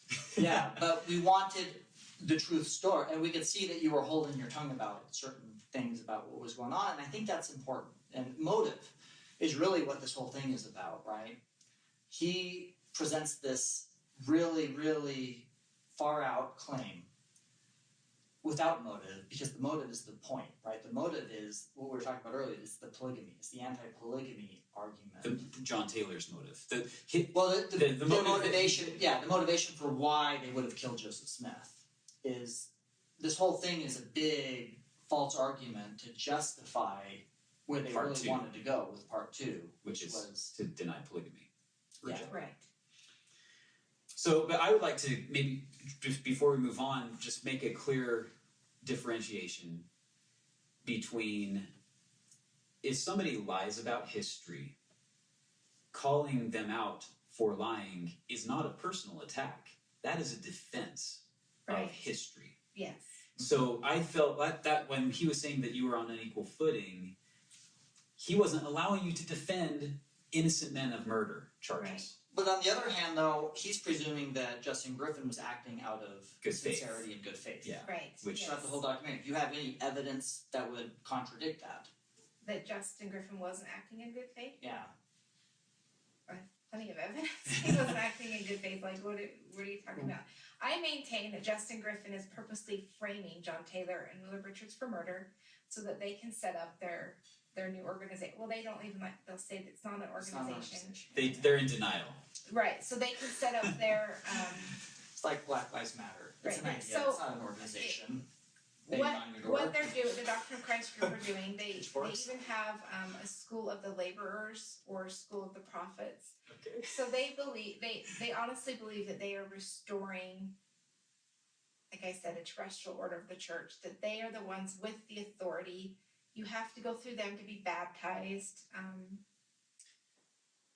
I thought the Aaronic priesthood was intact. Well, Or is baptism now a Melchizedek ordinance? it's now it actually is. Oh, okay. Okay, At so least they're consistent. according to Phil Davis, every Monday night he has a Zoom calls where he interprets the scriptures for people, and you can listen, and then you can ask questions. And I've been listening to the Zoom meetings, and they have a little chat room, and it was about how, in order to have a baptism of fire and the Holy Ghost, you need to be baptized by the Melchizedek priesthood. And of course, the only one with Melchizedek priesthood is Phil Davis. Oh wait, so he hasn't ordained any other men to Melchizedek? He might. I think so. I think he has, because Okay. there's a picture of a baptism. I was gonna say, what if he gets hit by a What bus? about the I think he has, but they claim that it is a Melchizedek priesthood ordinance, and Okay. so if you're baptized in the LDS Church, you do need to go to them to get a baptism. See, that's just so absurd. I mean, that's a complete contradiction to the New Testament. I mean, And the Doctrine and Covenants. Well, but I know, but like one of the best examples of priesthood existing in the New Testament is when you had those Gentiles. Yeah, it was in Acts chapter 19. They're baptized, but they're not confirmed, and they're sent to the apostles back to Jerusalem to get confirmed, because the men out there had the authority to baptize. They didn't have the authority though to. But that's where you get Phil Davis teaching his doctrine, which which I made a meme, and it was a man sitting on a couch with a therapist, and the therapist asks, "So what exactly is your issue with the doctrine of Christ?" And then he responds, "Well, first thing, it's the doctrine of Phil Davis, not the doctrine of Christ, so write that down."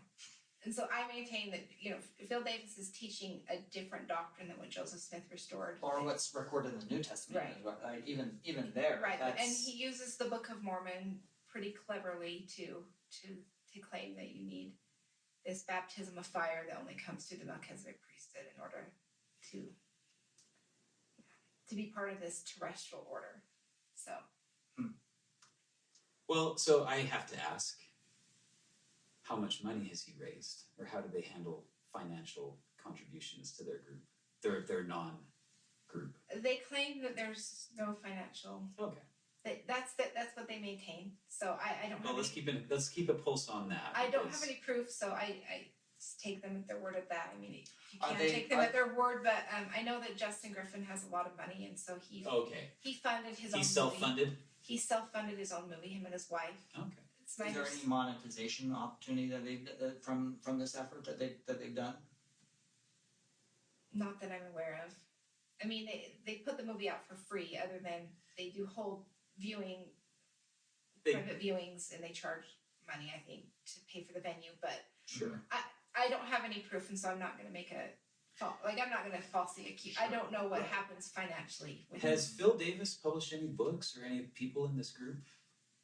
They do. Well, they have a website where they publish a lot of articles and their podcasts and their. Are they all free to anybody, or are they charging money for their? I think they're free. Okay. I've accessed everything Interesting. free. So. Okay. Where he's going, I don't know, but.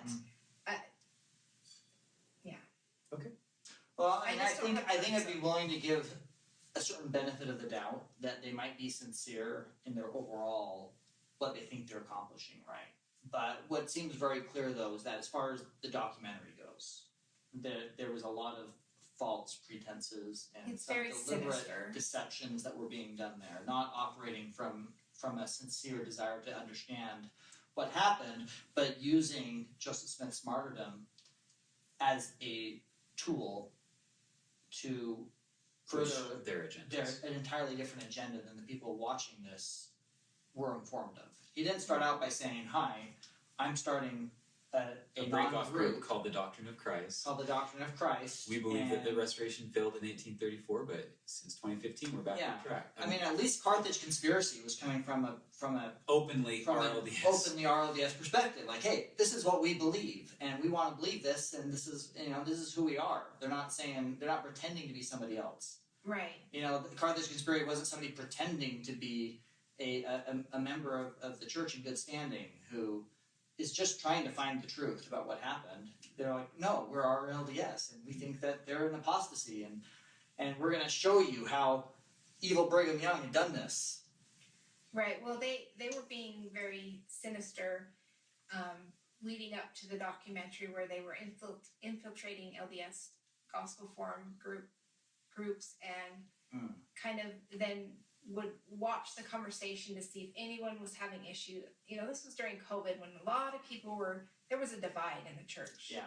Right. Mhm. It was Kind of still ongoing a little bit. right, still ongoing, and I don't, I went through my own issues with like what's going on and venting frustrations actually on Facebook, which actually got the attention of the Doctrine of Christ, which someone reached out to me and was like, "Oh, you're seeing problems, and we need to stick together." And so that's when I was like, "Wait a minute, okay, that's not the road I want to go down." I have a testimony of the keys that are in the church, and I believe President Nelson holds the keys, and I sustain that. And so I was like, okay, yeah, I know this is not the road I want to go down. And so that's really what tipped me off. And so then kind of just playing along with them and asking them questions, it was clear they were leading people out of the church. And they were finding people who were already had sincere concerns right, and preying upon them and they were preying upon in a time of vulnerability. exactly, and that's what really where I felt I needed to start to speak up kind of not, I guess you can use the word expose, Mhm. expose what they were really doing, because people needed to know, like you said, they're preying upon people's vulnerabilities or their questions or doubts, and it was just dishonest the way they went about it and really destroying people's faith. Mhm. So I've had people that have reached out to me that this has ripped families apart, and just really sad stories. And there are people suffering because a husband or wife, a son or daughter has been picked off by the Doctrine of Christ group, and it's divided families. Mhm. And it's just really sad. If you take out Brigham Young, you take out the entire restoration. And these are men and women that laid their lives down for the restoration, and none of us would be here without them. What I think is interesting is that all of these Doctrine of Christ members, they all received their blessings because of Brigham Young. Think about it. This is a Utah-based movement. They're all in the church because of the foundation laid by Brigham Young in Utah. And then they come and now they spit in his face. And so I take offense to that. Mhm. And I want to defend his name and his character, the names and the characters of those who stood by Joseph Smith and then stood by Brigham Young. So that's my perspective, and I do want That's to. not to say that Brigham never did wrong, or it's not to put him on a pedestal. Right, not putting anybody on an unnecessary pedestal, but I want to stand by Brigham Young's character. His character is under attack, and he is a man of honor and integrity, and I think one day we will know his greatness. And again, not to put him on a pedestal, but who else could chart and uncharted territory, right? And build a church from the ground up, essentially, a state, and lead a people. He is the modern day Joshua, to be honest, right? Mhm. If Joseph was Moses. Joseph is a Brigham latter day Moses, and Brigham Young is our modern day Joshua. Yeah. And I know that he was called of God, and he was the transfiguration of Brigham Young is the single most documented event in church history. And people want to deny it, but there's over 100 accounts, 60 first-hand accounts of the transfiguration of Brigham Young. And these people were not lying. And the complaint that I've heard, people who say, oh, that didn't happen, was, well, they weren't contemporaneously recorded. But actually, some of them were. Some of them were. There are contemporary accounts. And some of them were recorded within a year or two. But there's some differences of degree, because some of them say that it was, maybe he sounded like him or his message was the same, but then it became an ongoing thing. It wasn't just like for 10 minutes and then it was over. No, it was an ongoing thing for the next couple of years, according to some firsthand contemporaneously recorded accounts. Right, and even if there were some that were recorded later, we have to take into account the role of the Holy Ghost. One of the roles of the Holy Ghost is to bring to remembrance. And when you have a spiritual experience, that doesn't leave you, ever. It's imprinted upon your soul. And to have an experience like that and to be able to recall that through the power of the Holy Ghost is what makes these accounts so valuable. And you can read those accounts and you can feel the Spirit. And they do testify that they are true. And there was no coercion involved. So I've read some of the minutes of the people, the speeches that were given at that meeting where Sidney Rigdon spoke and Brigham Young spoke and Heber Kimball spoke there, Amos Lyman spoke there, who was my grandpa. And Heber C. Kimball, his remarks were very clear, like, hey, you guys can do whatever you want. If you want to follow Sidney, be our guest. I don't know if James Strang was really a figure at that point, but, he would have said the same. If you want to follow James Strang up to Michigan, go right ahead. But the 12 hold the keys of the fullness of the priesthood. So if you want to be part of that, this is where you come. And then Brigham stood up and the transfiguration happened as people individually experienced it. And there is an account, I'd like to point this out too, is because I've heard the critics say, Well, not everybody there saw it. And so Obviously. but Orson Hyde has an account where he said he's sitting there with two of his wives.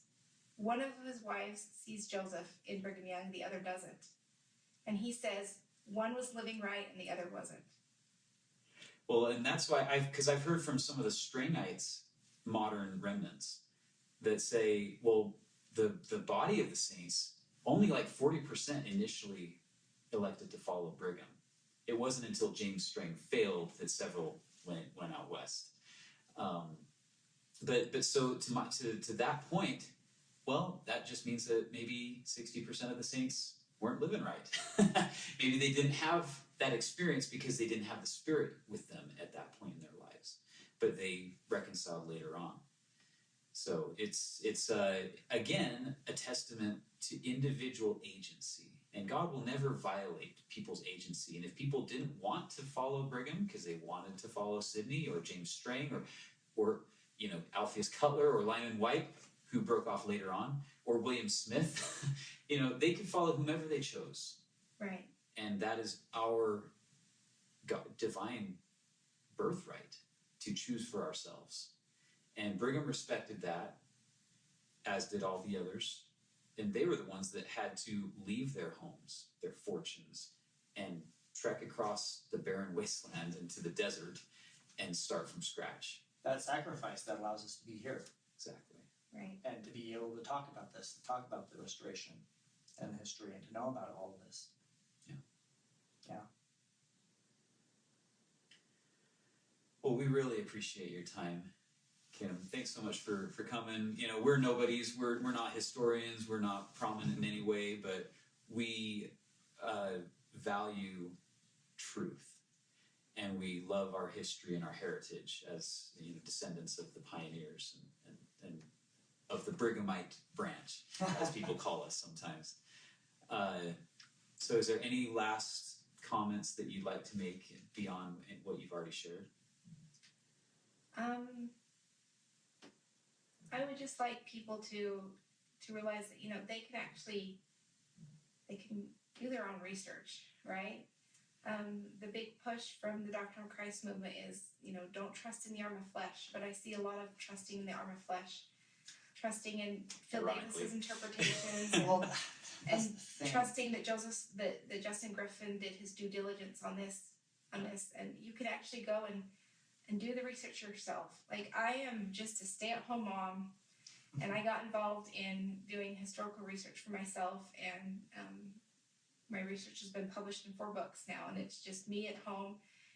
You can access the archives on your computer. You can go to the church history library. Anybody can do their own research, and I would encourage people to do their own research and don't trust the hearsay of a Phil Davis or a Justin Griffin or anybody. Because anybody can manipulate and, like I said, distort and take history out of context and make you believe anything that they want you to believe. But if you know the characters of the individuals that actually lived the history, like,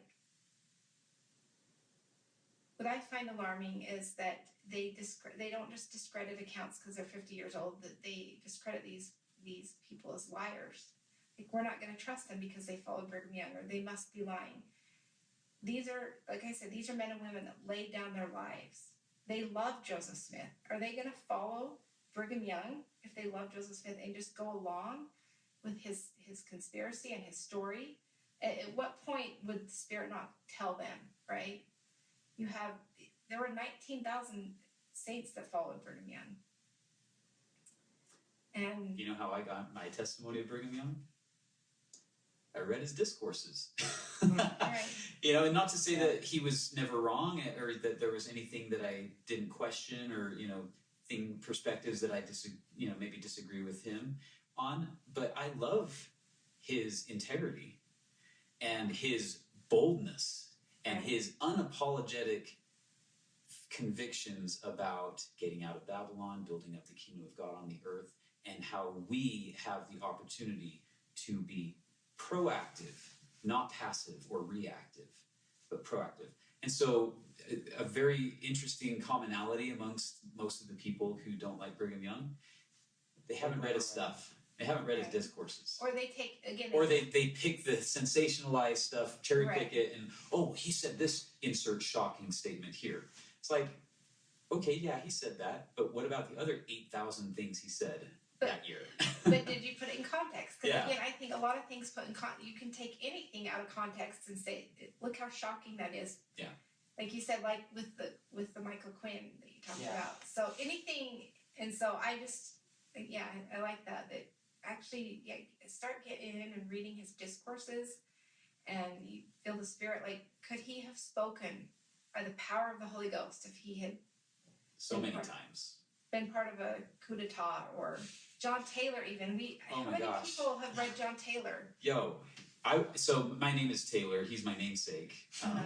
And so I always felt an affinity to John Taylor. Not that I'm related, at least directly that I'm aware of. But I always gravitated, and when I discovered he was such an outspoken defender of the Constitution and such an amazing bore an amazing testimony of Jesus Christ, like, it really, so yes, how did I gain a testimony of John Taylor? Reading his teachings and reading his sermon, discourses, and reading his testimony and revelations, because he received a lot of revelations in the 1880s that we've neglected. I think it's a tragedy in the church that we aren't more familiar with them and acquainted. Well, it's too bad. I mean, like, on the one hand, we have these educational materials that the church produces Makes to give us available. familiarity and gets us acquainted with the church history, but they don't usually go very deep. They're usually more just, here's a quote here, here's a quote there, and it's in the context of creating a lesson plan, which I think creates a false illusion for some people to think that they understand church history, because they know who Joseph Smith was, they know who Brigham Young was, they know who John Taylor was, because they read a 30-page manual on it, as opposed to have actually read the volumes that has been published about what they taught. Right. And it's such a different perspective that you have when you really come to know, an author or somebody who's recorded their writings and their ideas. You really get a feel for who they are through people's teachings. Reading a discourse from start to finish It's very different. is very different from reading 3 paragraphs excerpt with all the dots between them. Yeah. Right. Yeah. Exactly. So Yeah. And that's a pity, I think, and I would encourage anybody to actually put in the work to get to know these people. They're worth knowing, and the stuff that they taught is fantastic. some of the best blood of the 19th century. Yeah. Right. And like I said, none of us would be here without him. Exactly. So even if you're not a direct descendant, you still would not be here without them. So, the scriptures talk about if we don't turn our hearts to our fathers, this earth will be utterly wasted at their coming. I think that's more than just temple work and being sealed. I think it's you're literally turning your hearts to them, learning from them. They forged the path that we're to take, and if we don't follow in their footsteps, then we're gonna. Well, that's an interesting commentary on the world we're living in, though, where we're tearing down statues and we're destroying history because we find flaws. We find imperfections with people in the past. Critical race theory. And we use that as a justification to not just disparage them, in some cases, even though with the intent to completely erase them. Let's make that as if that never happened, and let's. Christopher Columbus, George Washington, Thomas Right. Jefferson. I mean, isn't that what the communists do? If they want to change the Complete nation, they have revolution. to erase the history. Well, that's Mao. I have some Chinese heritage, and Mao Zedong erased Chinese history. Like Orwell, he could take some lessons from Mao. Right. And I mean that's you have to destroy the history, because if you can control the history, you can control the present, and if you can control the present, you can control the future. To paraphrase it, I think that was George Orwell. Right. And so, don't put your trust in the arm of flesh. People who are revising history, in psychological terms, it's gaslighting. We're being gaslighted into thinking, oh, you don't know anything about history because here's this shocking thing, and here's this plausible looking thing, and you can trust us because we're members like you, and we're gonna, cheat your souls and lead you carefully down to hell. Right, and actually that's what I feel like Justin Griffin's doing in a way. He's changing the history. Yeah. Right? He's revising it. And so he's actually doing the same thing that, he accuses the church of, or anybody else. Right. He's doing that himself. So, and that's, again, to control the narrative. And there was a progressive historian named Leonard Arrington. Oh, yes. And he said, if you can change the history, you can change the doctrine. Mm.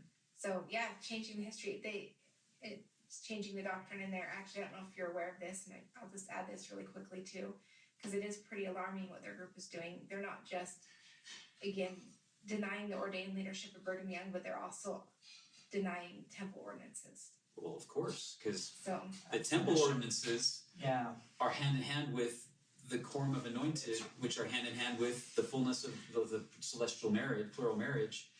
and the fullness of the priesthood, which And they the fullness of claim the priesthood. that Phil Davis got the fullness without temple ordinances. Without So the ordinances, yeah. So now they're, so they're truly they're not just leading people out of the church, but they're, people are denying their temple ordinances and their sealings and their temple marriages and things like that. And that's another, just a concern for me. 100%. I'm glad you brought that up. And if I can, I would like to quote the words of Jesus Christ in Joseph Smith Matthew, from the Pearl of Great Price. This is, when he was retranslating the Bible, the inspired version, he got to Matthew chapter 24, and it was so good he inserted it into the Pearl of Great Price. And he says, starting in verse 5, because the apostles in the context, they had been asking him about the second coming, essentially. And in verse 5, Jesus answered and said unto them, take heed that no man deceive you, for many shall come in my name, saying, I am Christ, and shall deceive many. And then skipping down to verse 21. Behold, these things I, Christ still speaking, have spoken unto you concerning the Jews. And again, after the tribulation of those days which shall come upon Jerusalem, if any man shall say unto you, lo, here is Christ, or there, believe him not. For in those days there shall arise false Christs and false prophets, and shall show great signs and wonders, insomuch that, if possible, they shall deceive the very elect, who are the elect, according to the covenant. Where do you make that covenant? The temple. Right. And so I speak these things unto you for the elect's sake. All I have told you must come to pass, the end is not yet. So anyway, the point being, it should come as no surprise that Phil Davis, a Denver snuffer, I can keep going. Keep going. but they're cropping up everywhere, and they're all making similar claims, but they are not united in doctrine. They're not in harmony with the actual teachings of Joseph. Well, it's interesting. They're not in unity in doctrine, but they are in unity in criticism. Yes. They all have the exact same arguments, and they all end up against the exact same restored truths. Yeah. But then they come up, but they all have their own, their own entirely different Private agendas. and their interpretation of things. Denver Snuffer had his thing about women having to uphold priesthood leaders' decisions. Every decision has to be sustained by 6 or 7 women. It's like, yeah. Thus And saith the Lord. Yeah, and these so as far as those weird things, or the doctrine of Christ, these people saying that baptism is now a Melchizedek priesthood thing. I mean, they all have their own fragmented, weird, They latch on to strange different fruit. pieces. Yeah, they all have their strange, wildly different fruit. But the fascinating thing is they all ultimately are playing the same playbook. It's the same strategy. It's the same.